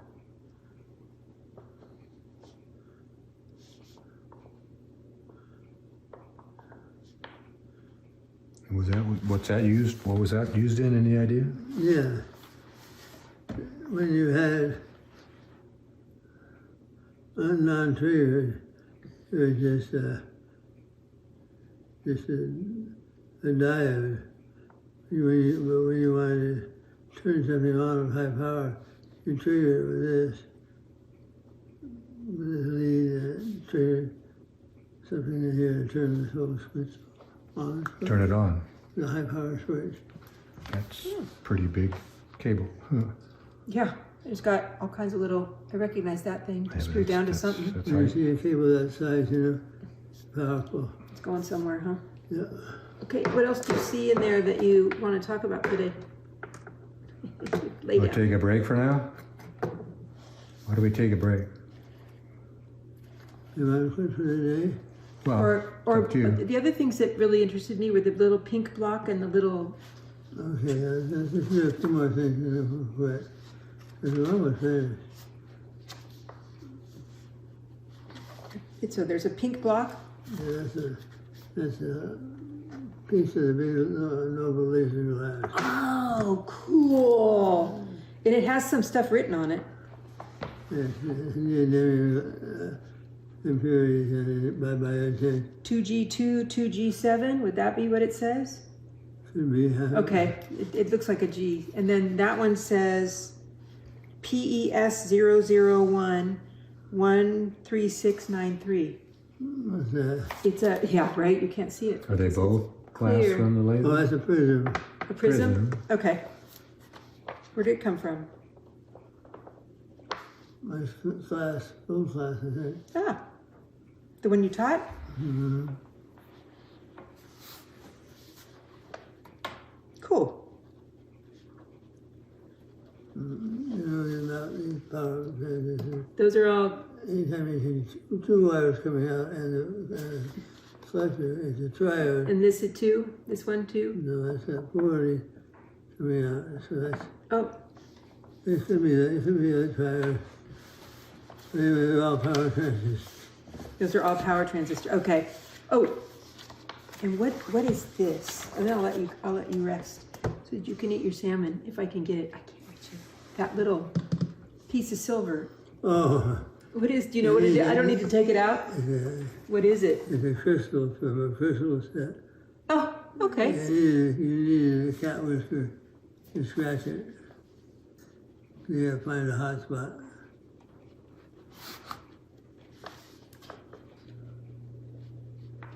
This is actually gadget. Yeah, that was pretty cool. That's World War II. It's a GE thermocouple heating element, A form 7. It's from World War II? Mm-hmm. Yeah.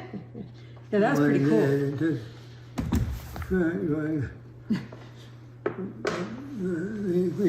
Inline to an antenna. Oh, for an inline antenna? Mm-hmm. And what it did was it heated it up and it made it heated up a thermocouple and made the meter sensitive to current and the voltage. This is an old record. Needle from a record player. Oh, record player. That's what it is. Okay. That's number 33. But never, we got lots of A's, B's, and C's. There's like almost 40 things in there. These are something I first started as a lab in 1915. Oh, that's from when you were first at the lab? That's when I went for a talk from Christian Oland. He was an engineer graduate from Berkeley. He taught me everything I knew about diodes and current flow. So there's one diode there called M300.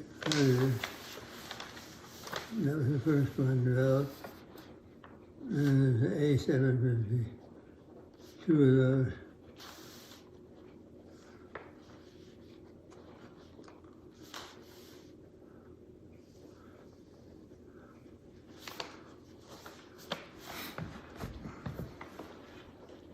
There's 1977. That was pretty cool. It's got the year and everything on it and the date that it was made. So that's what both of those are. Yeah. I believe so. Yeah. No, Well, this is higher power. It's screwed in for being a heat sink. No, this is a high power. A single wire is a high power, and the two is low is something different. that right here? Yeah.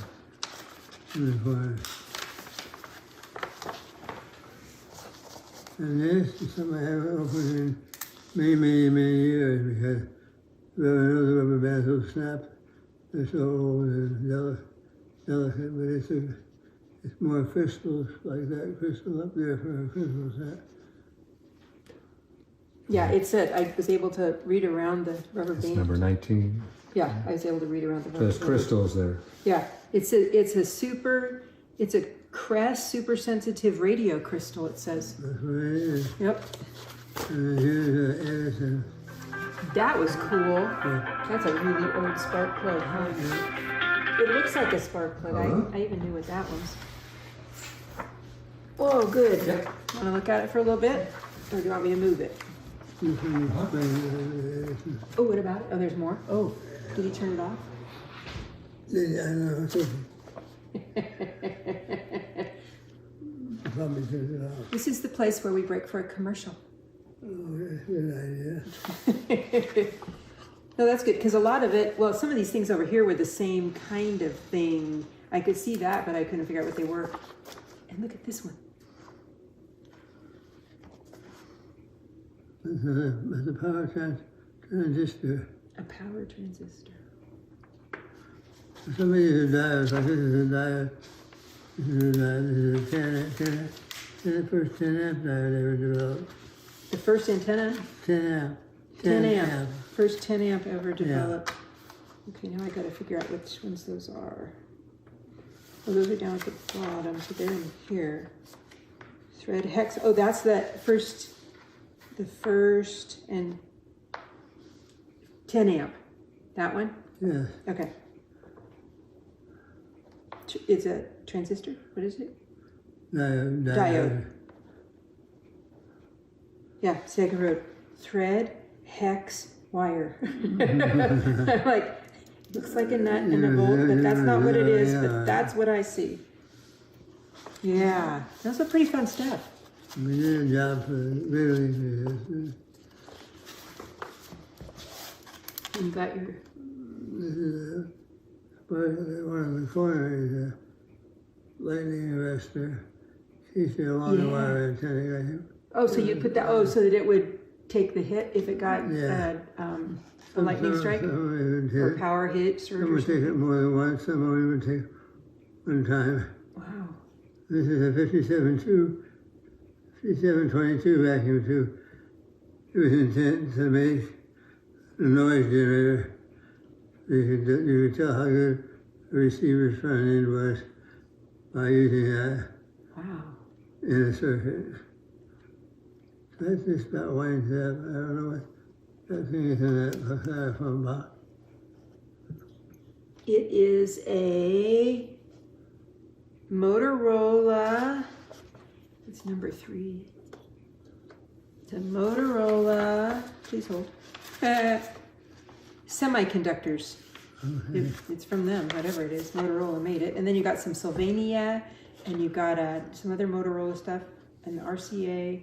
There's some brands that are still around doing. It's a nice box.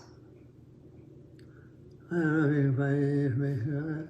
This folder. Yeah, well, let's see what it said. It's an Ovaneg threshold switch, energy conversion devices. That's it, yeah. So I'll see if I can Google that and find out some stuff. So yeah, I'll try and fill in some more of the junk information, and then you can tell the stories. Yeah. Those are your. Well, let's Yeah, when you want, let's go again at a different day. Okay. Okay, because then I can maybe I can clean the scriptures. Yeah, and my English. The descriptions up. And you got a couple of minutes? Yeah. So just in case. Do you want to do it today? Just in case I'll tell you the story. Okay. When there was this book, there was a store in town called Dutcher's Electronics. And then always ready to talk to Dutcher about things I could build for him or fix for him. And he passed away. His wife had auction, or whatever you want to call it, a sale day where you went marching down each shop and you found something you wanted to buy, and you took it up to the counter and you bought it.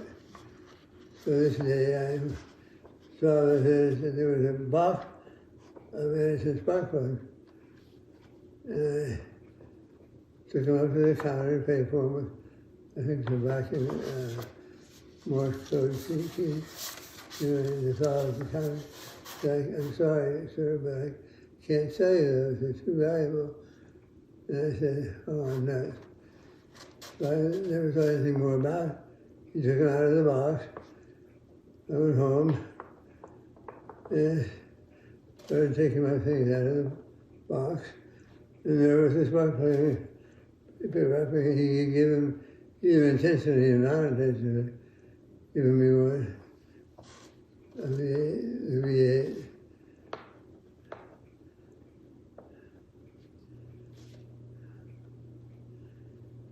So I don't know. But I think he left one in the bottom, left one in there for me. He gave you one. He did, because why would they were other ones that were in a box, right? Yeah.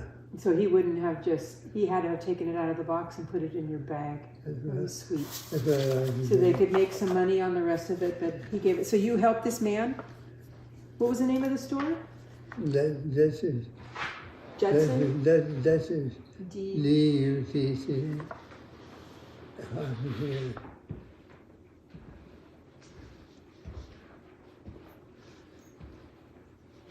I think we got as far as we're going to go today, Dave. No, that's good. Was it running while you were gone? There's a pretty girl. You like a baby? Huh? What are you doing? Huh?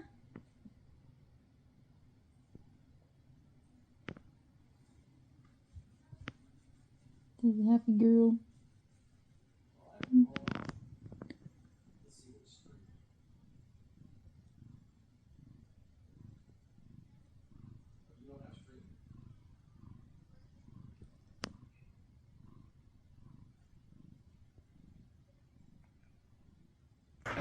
Look at this. Wait, got back in. Look at that. All pretty. Where'd this come from? Come from Bella. Well, why, Bella? What did Grammy say to do? Grammy said that she wanted some present at the mall, and also she wanted candy. No, Grammy. So, I got candy. I got a pig. Look. Look at the resemblance. And I got a.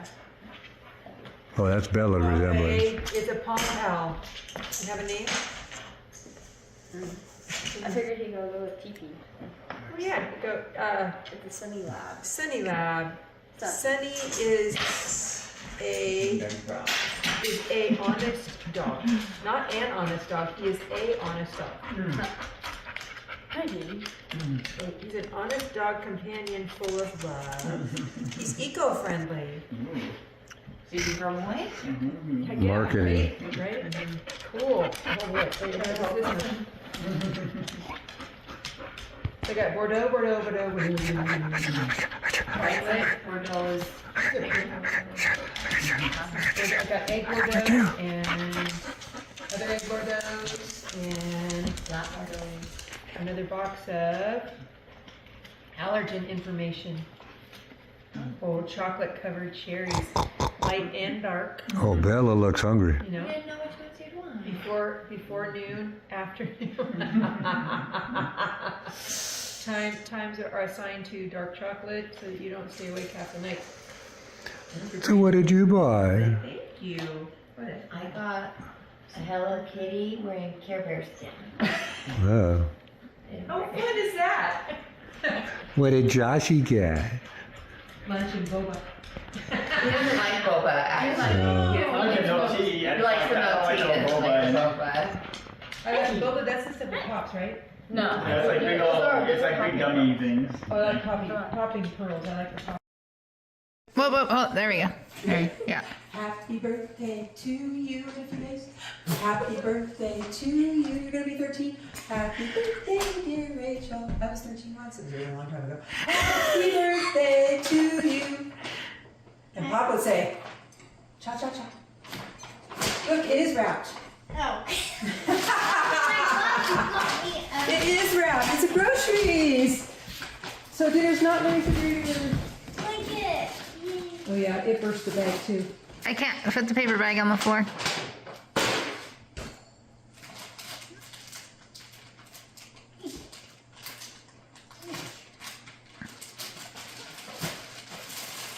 Grammy can stuff anything in a Ziploc bag. It just won't come out. Oh. I forgot what it looked like.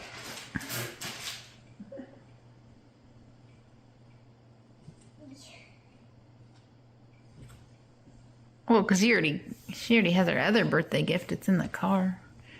That's right. Your bag. You like it? Yeah. It's a big. What are you doing? No breaking the barrier yet. Wait. Hey, slow down. Hold on. I can't walk. I'm gonna trip. Oh my God. Slow Then down. turn around. Well, I'm trying to video you. Give them. You're too small. It's so cute.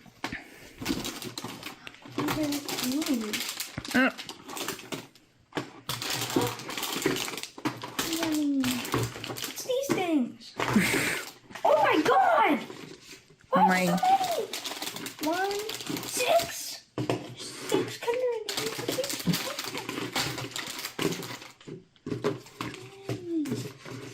My little. There's stickers. Snickers. The bucket. Whoa. Get your hiney over here. They do it. Okay. What did you say, Luke? We've done this for years. You've done this for years, so you know what to do and expect. All right. Here we go. Wait, how many eggs do we each have? 15? I think 37. Oh, sweet. Alright, you can start. Whoa. How you both are going on? Okay, well, I guess I can't get video of you both. Check the letters.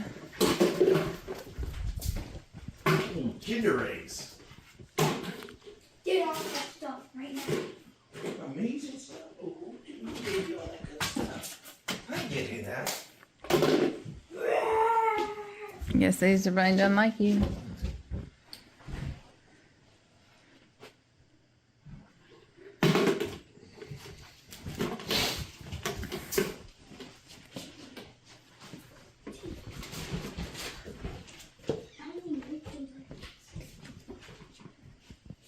Well, maybe you didn't get any eggs.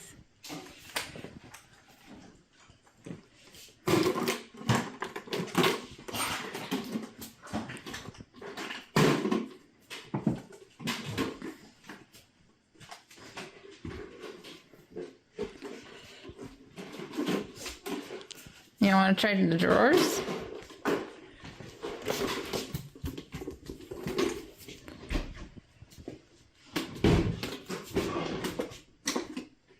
Whoa, did you check if it was yours? Yes. Okay.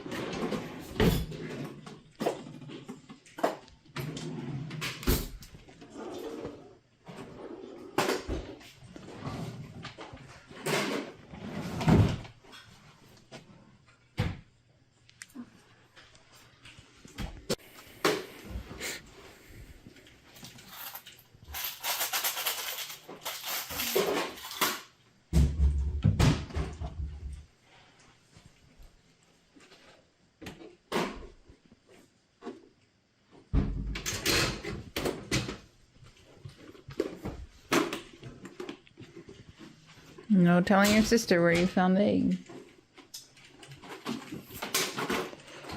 Whoa, get down. You never know. Are you even looking? Obviously not.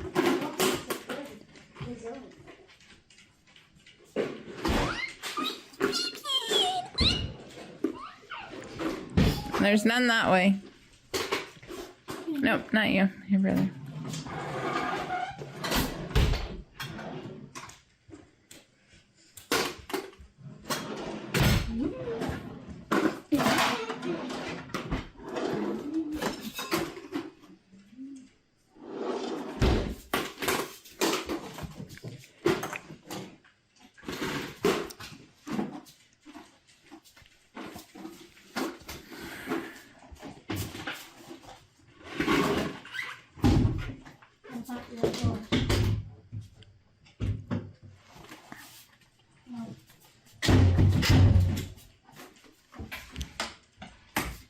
Really in the dishwasher. Oh, wait. Why would there be one there? I don't know, people. I don't know.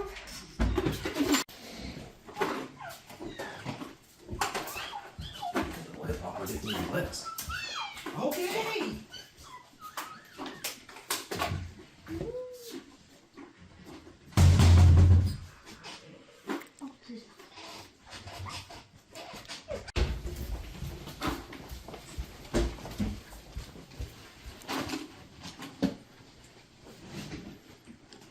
Why don't you lift up pillows?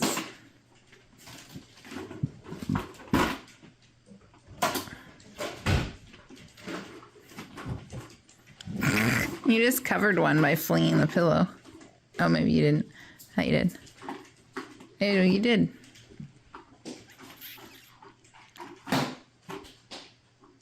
Was already covered. Luke is not very good at this.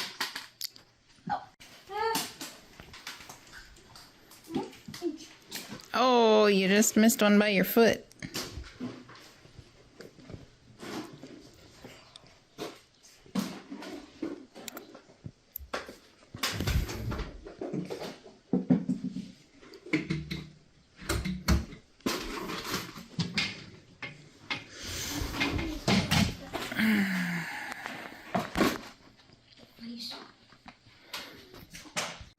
She's looking for eggs. The bunny can hide them in any nook and cranny. Exactly.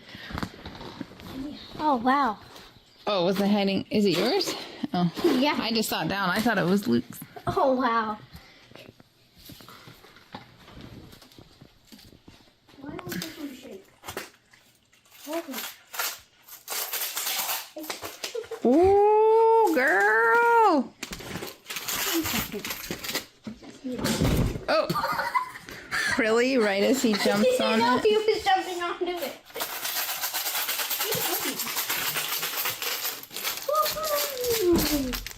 Let me see. I got money. You did? How do you know? I can use it for robot. Oh my gosh, you and your... Okay, let's keep finding eggs. Don't counting money yet. I want this one. This one has nothing in it. Hey, stop peeking in your eggs.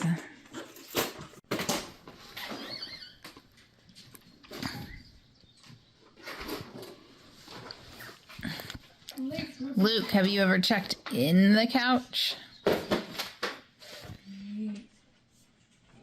I mean, you guys said you've done this for years. Okay, thank you, Luke.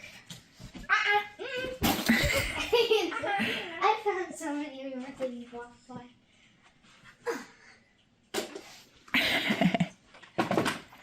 Go over the whole house or find them. Well, oh, you're gonna lift the couch, huh? Maybe you could always look under the couch.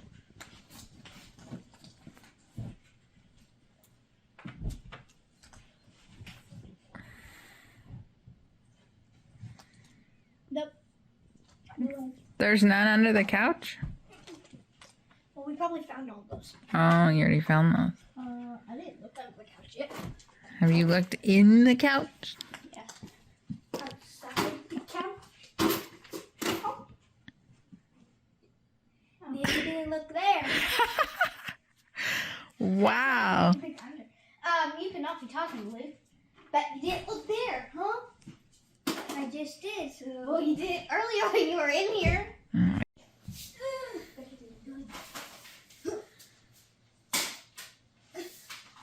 Freaking...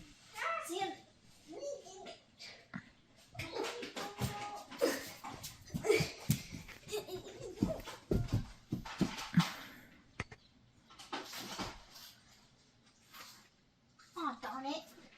I thought he said he looked under the couch and there weren't He any. obviously didn't look hard enough. She found a couple of your eggs. See, I told you. Under the couch. No, I'm not telling you. Got it. I'm gonna stop you. Oh, wait, what? I don't know. Did you look under the couch? Yeah. Oh, well, you might want to look again. You maybe need some glasses. No.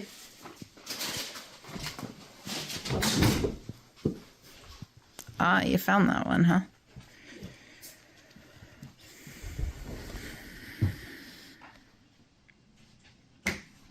Score! Did you make that? Yeah. Okay, you're lucky you didn't hit the TV. Oh, plastic eggs gonna break the TV. Ow.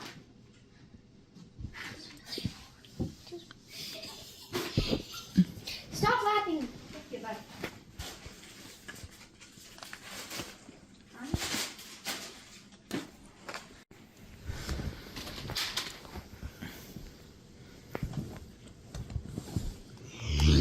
I didn't look when you were doing that. Nope. What are you doing? What the heck, man? You fucking stuffed that thing. Found it.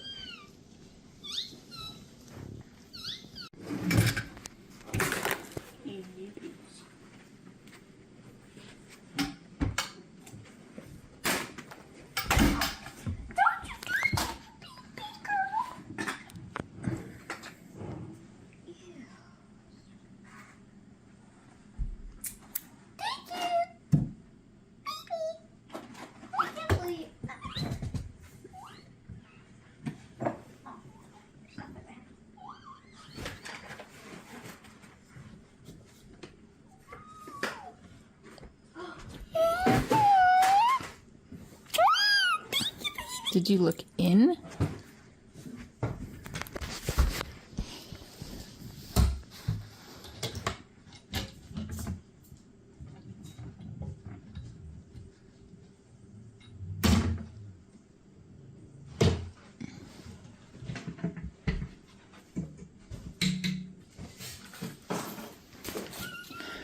Let me see.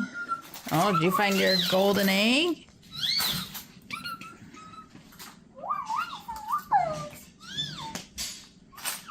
Or you could save it. I know, game I want. No. It's $10. It's on your computer. It's got this. How much is it for? Were you supposed to open your eggs yet? How much is it for? You have to figure that out yourself. $1? Yeah. Yay! Hey, cheater. Hey, cheater. Okay, put it away. You do good in checking some places at the computer. You found me one there. One right there. Yeah, me too. I know that. Yeah, I passed that like Okay. 10 minutes ago. There's none in there.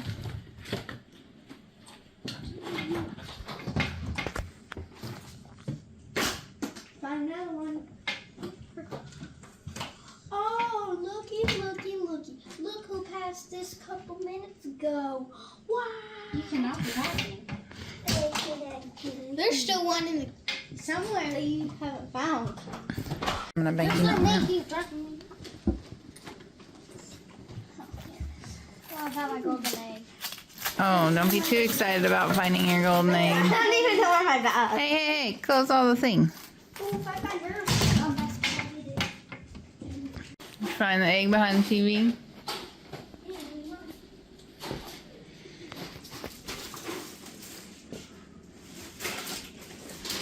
Hey. What? I'm not gonna ruin. How many eggs do you guys even have? You said 37. Oh, I see another egg from here. I don't know whose it is, though.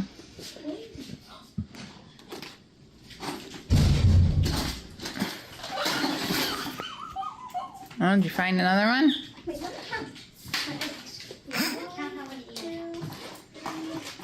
2, 3, 4, 5, 6, 7, 8, 9, 10, 11, 12, 13, 14, 15, 16, 17, 18, 19, 20, 21, 22, 23, 24, 25, 26, 27, 28. I have 28 eggs. So I think you have about 9 eggs left to find. 5, no, 5, 6, 7, yeah. How many do you have? You have 28? 9. You have 9? Actually, you have 37? I have 20. Yeah, I said about 9. Oh, you found another one? No! What'd you do? Just lose all your money? Pennies and dimes. Ah! Find your eggs. Why don't you turn around and look down?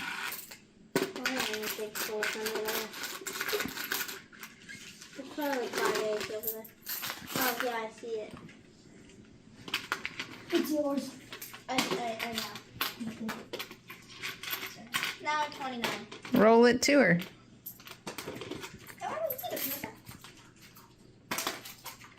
When was the last time? Yeah, I haven't seen this in years. What? Yes. Well, that's not true because the cat. What did you find? Years. See here, yeah. Maybe it fell out of the couch when Dad moved it. What was he looking for? No, he found. What'd you find? It's decoy. Really? Yes. Cold. Yeah. Getting warmer. Up. Getting cold. Getting warmer. Getting hot. You're getting mine now. Put that back. How's it got smashed under the thing? I'm not surprised. How many have you found now, Luke? 32. Pull my drawer out. It's not in a drawer. 31.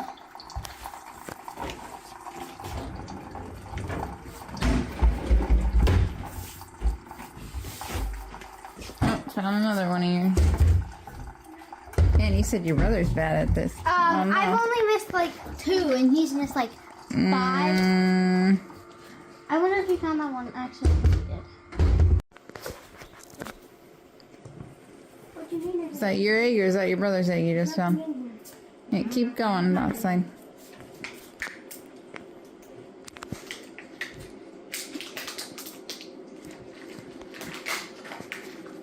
Who can find the egg that I just found? Go tell me if I'm getting warmer. No, he can't. Oh, your sister's getting warmer. Your sister's gonna smash it. Get down. It's not up there.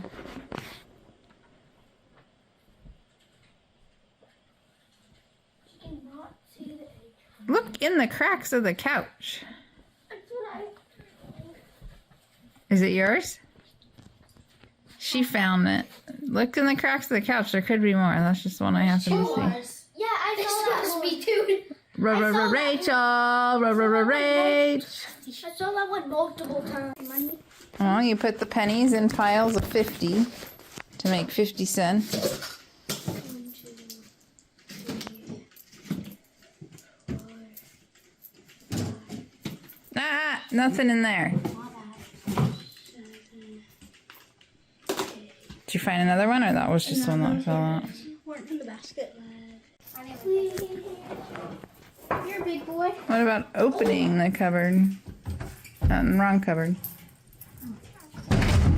Look. There might be eggs in here. Rachel. Rachel, that's not nice. You cannot be talking. You better go. You better go. You better go. You better go. Hey, you two. I need one more egg. A quarter. This is That is not a quarter. That is a it says nickel. $quarter. Yeah, it's $1. What? That is a quarter. Oh. It says $quarter. Oh, there is a quarter. Yeah, it's $1. It says $quarter. Quarter, nickel. Dime. There you go, Luke. Now you can put them in. What did you get? That's yummy. Patty patties. Krabby Patties. These candies are already better than last year's. Yeah. Wait, are these dimes or quarters? What are these again? Those are nickels. How much are $10? Nickels are worth 5 cents. More Krabby Patties. 10, 15. Whoa, nickels are worth 5 cents. Are you counting 2 at a time? Are you counting nickels or dimes? I don't even have to count because I have my own counter. 5, 30, 35,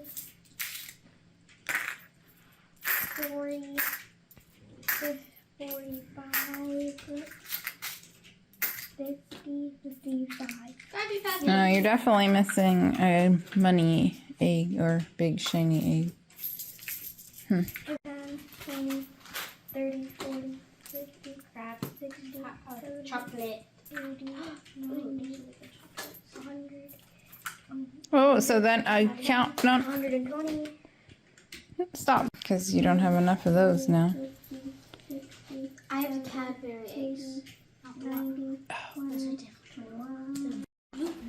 Luke should be, but I'm not.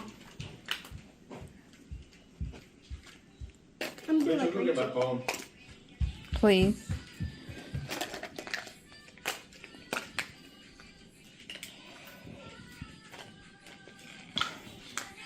Tell Corey to stop trolling you.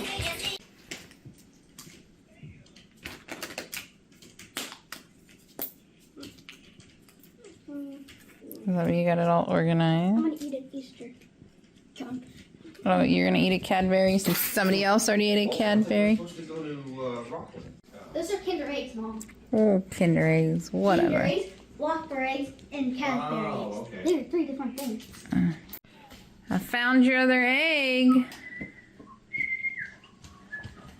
Where was it? I'm not telling you. You're getting warmer. You're getting hotter. I'm hot. Super hot. Don't pull on the TV.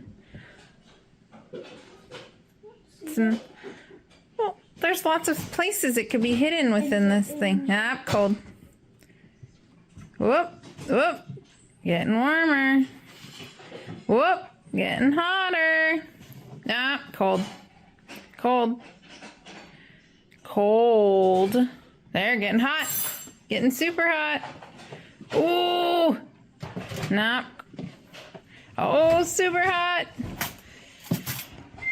Hey. Can you count this for me? Nope. Yeah, I just don't want to be around loud people. That being the children.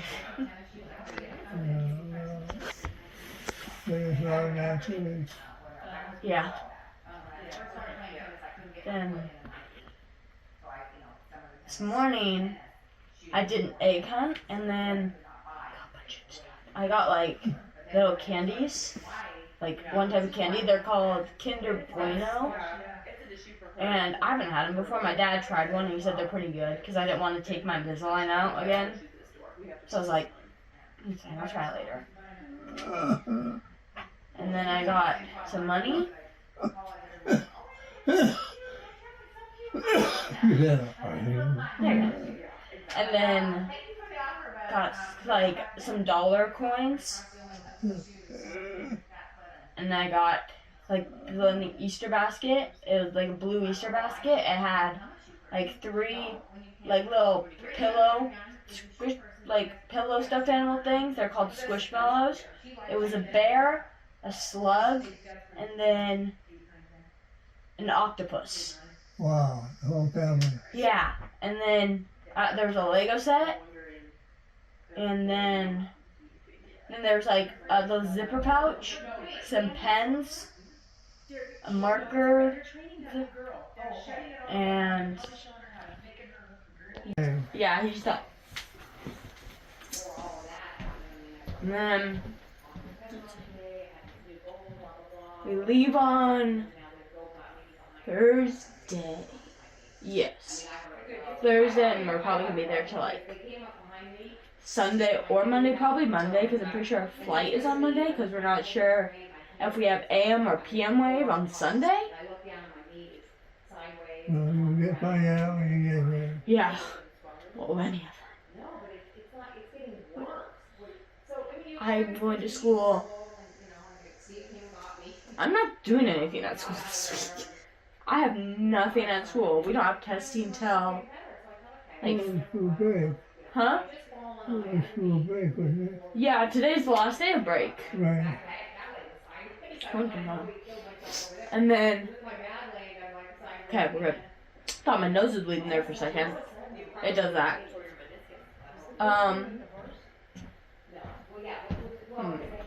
Then, because we have like state testing for school in like 2 weeks, I'd say, like 2 or 3 weeks.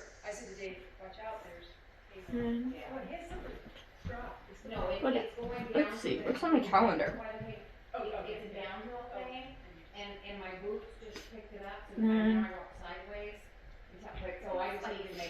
That's enough.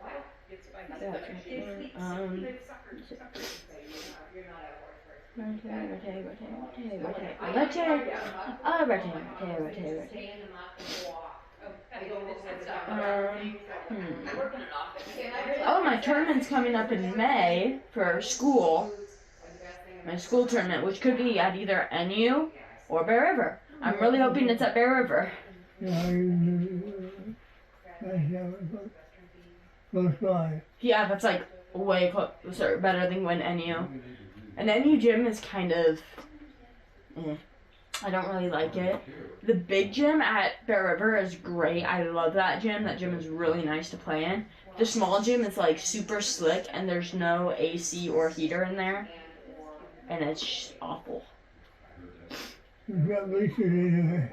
Yeah, I got like a bunch of chairs lined up on the side. Yeah. Yeah.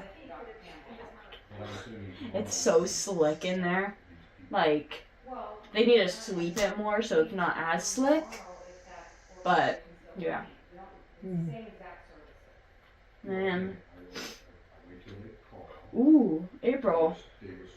Far Western's coming up. After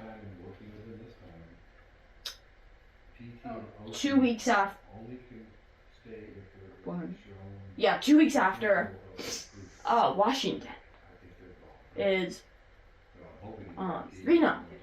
Oh, right. Yes. That's all the real flags. Thousands of real flags in different Yeah, there's a ton of girls. That's like, because I'm pretty sure now that I'm like on a 14th team, we're in like the really big room where there's like 50 games going on at once. So that's like 100 teams plus the reffing teams. So it's gonna be loud. That's gonna be really loud. And then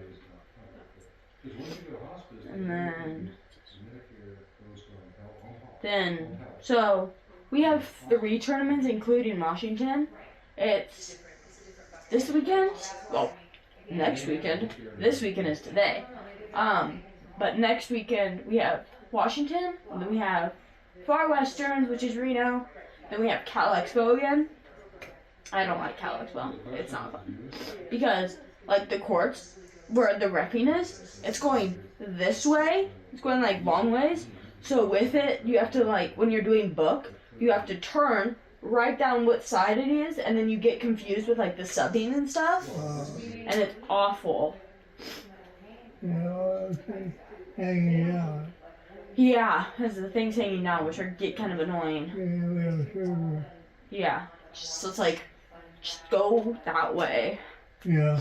Like, get out of the way. Right. But they do have good food. Well, that's good. Yeah, they have like little food trucks outside. Yeah, no place to sit and eat them. Yeah, we have our little like tent that we set up. And then there's like this truck where we got food last time. I got nachos. And then you can also get like these huge cups and you get lemonade, and it has like 5 different flavors of lemonade. And then I got the blue one last time. That was very sweet, but it was pure sugar. That was all it probably was. Just sugar. It was good though.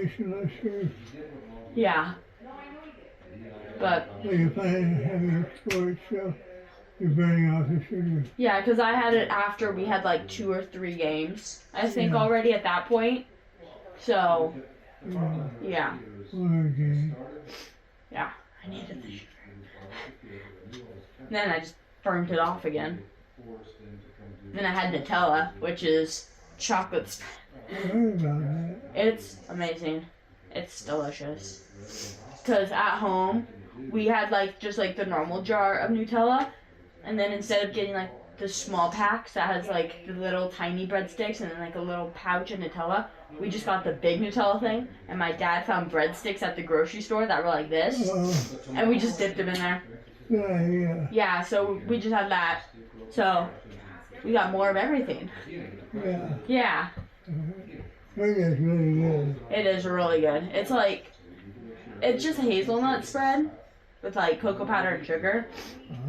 Yeah, so it's like hazelnut powder or whatever, and then it's like cocoa powder and then it's sugar, and it's like the same texture as peanut butter basically. I don't like peanut butter. I hate. Yeah. And then every time I open my phone, it's Grammy. Oh, that's nice. Yeah. And then it's my dog. It's my dog. Yep.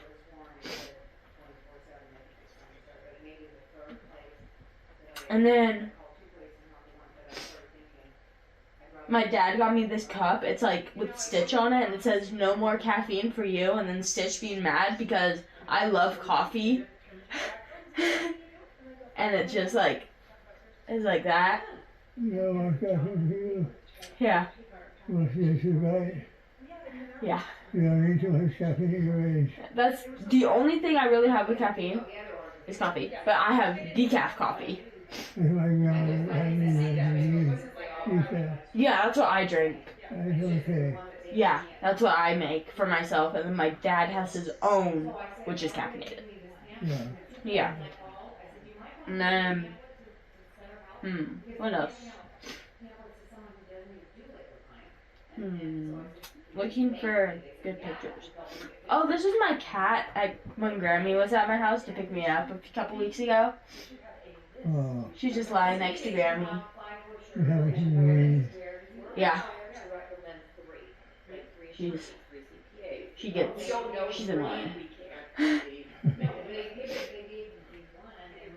I mean, lovely. I know. Yeah, she used to try to beat me up to him. So he had to go find stop watching me in the bed. That's Maya. Like, or when I get up for too long, she goes to the bathroom at night. She crawls over and just lies in my spot, and I get back and I don't see her, and I sit on her, and she gets mad at me. I'm like, you sat in my spot. And your spot was all warm. Yeah. So then I pick her up, I put her down, I get back in bed, and then she crawls back over and slips under the covers. And then if I touch her by accident, she bites me. She's very mean. That's not good. Yeah, but then, yeah, that's normal. But she usually doesn't bite me as much anymore because I've made her so she doesn't. So I'm like, you're gonna get in trouble. I will kick you out of my room again. Or the day we got back from San Mateo tournament, like the President's Day tournament, so it was like the 3 days. That night, I'm in bed, right? I'm going to bed. And then all of a sudden, she throws up right next to me. It was awful. And then I look and see, I'm like, what's going on? What are you doing, Kat? And then I realized that she threw up. So I turn on the light and I'm like, I get my dad. I'm like, hey, she just threw up on my bed. And then we throw her out of my room. And we have to clean up my bed. I have to take off all my blankets.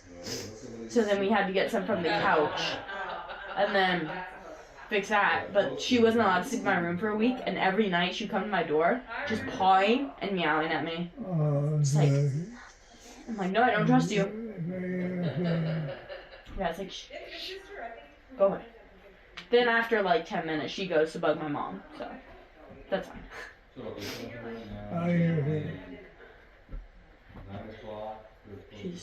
She's very annoying. She's obnoxious.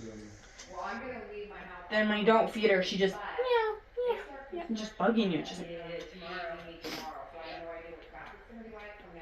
silence. And then let's see. I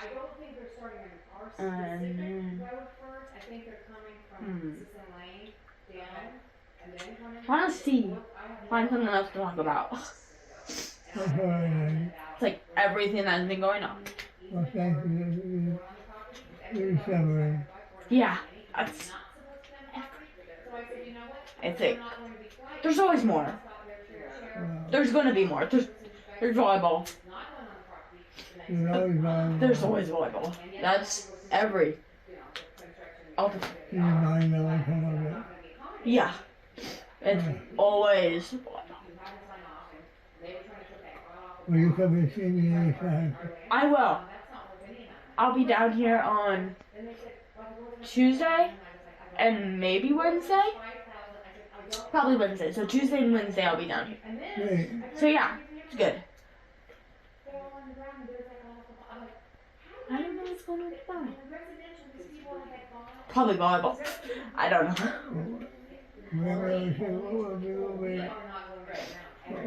Will be. Yep. You gotta go with the flow. Yep, just go with the flow. Will you take care of yourself? I will, you too. Yeah, you want to see Tuesday. Tuesday. Your hat sticking in the eye. Love you, Grandpa. Love you, honey. You take care of yourself. I will, you too. Okay, have a wonderful rest of the Easter. I will, you too. Okay, honey. I hope Grammy makes you a nice dinner. You will. She always does. Grammy makes the best food. Love you, Grandpa. I gotta go to the bathroom. Love you,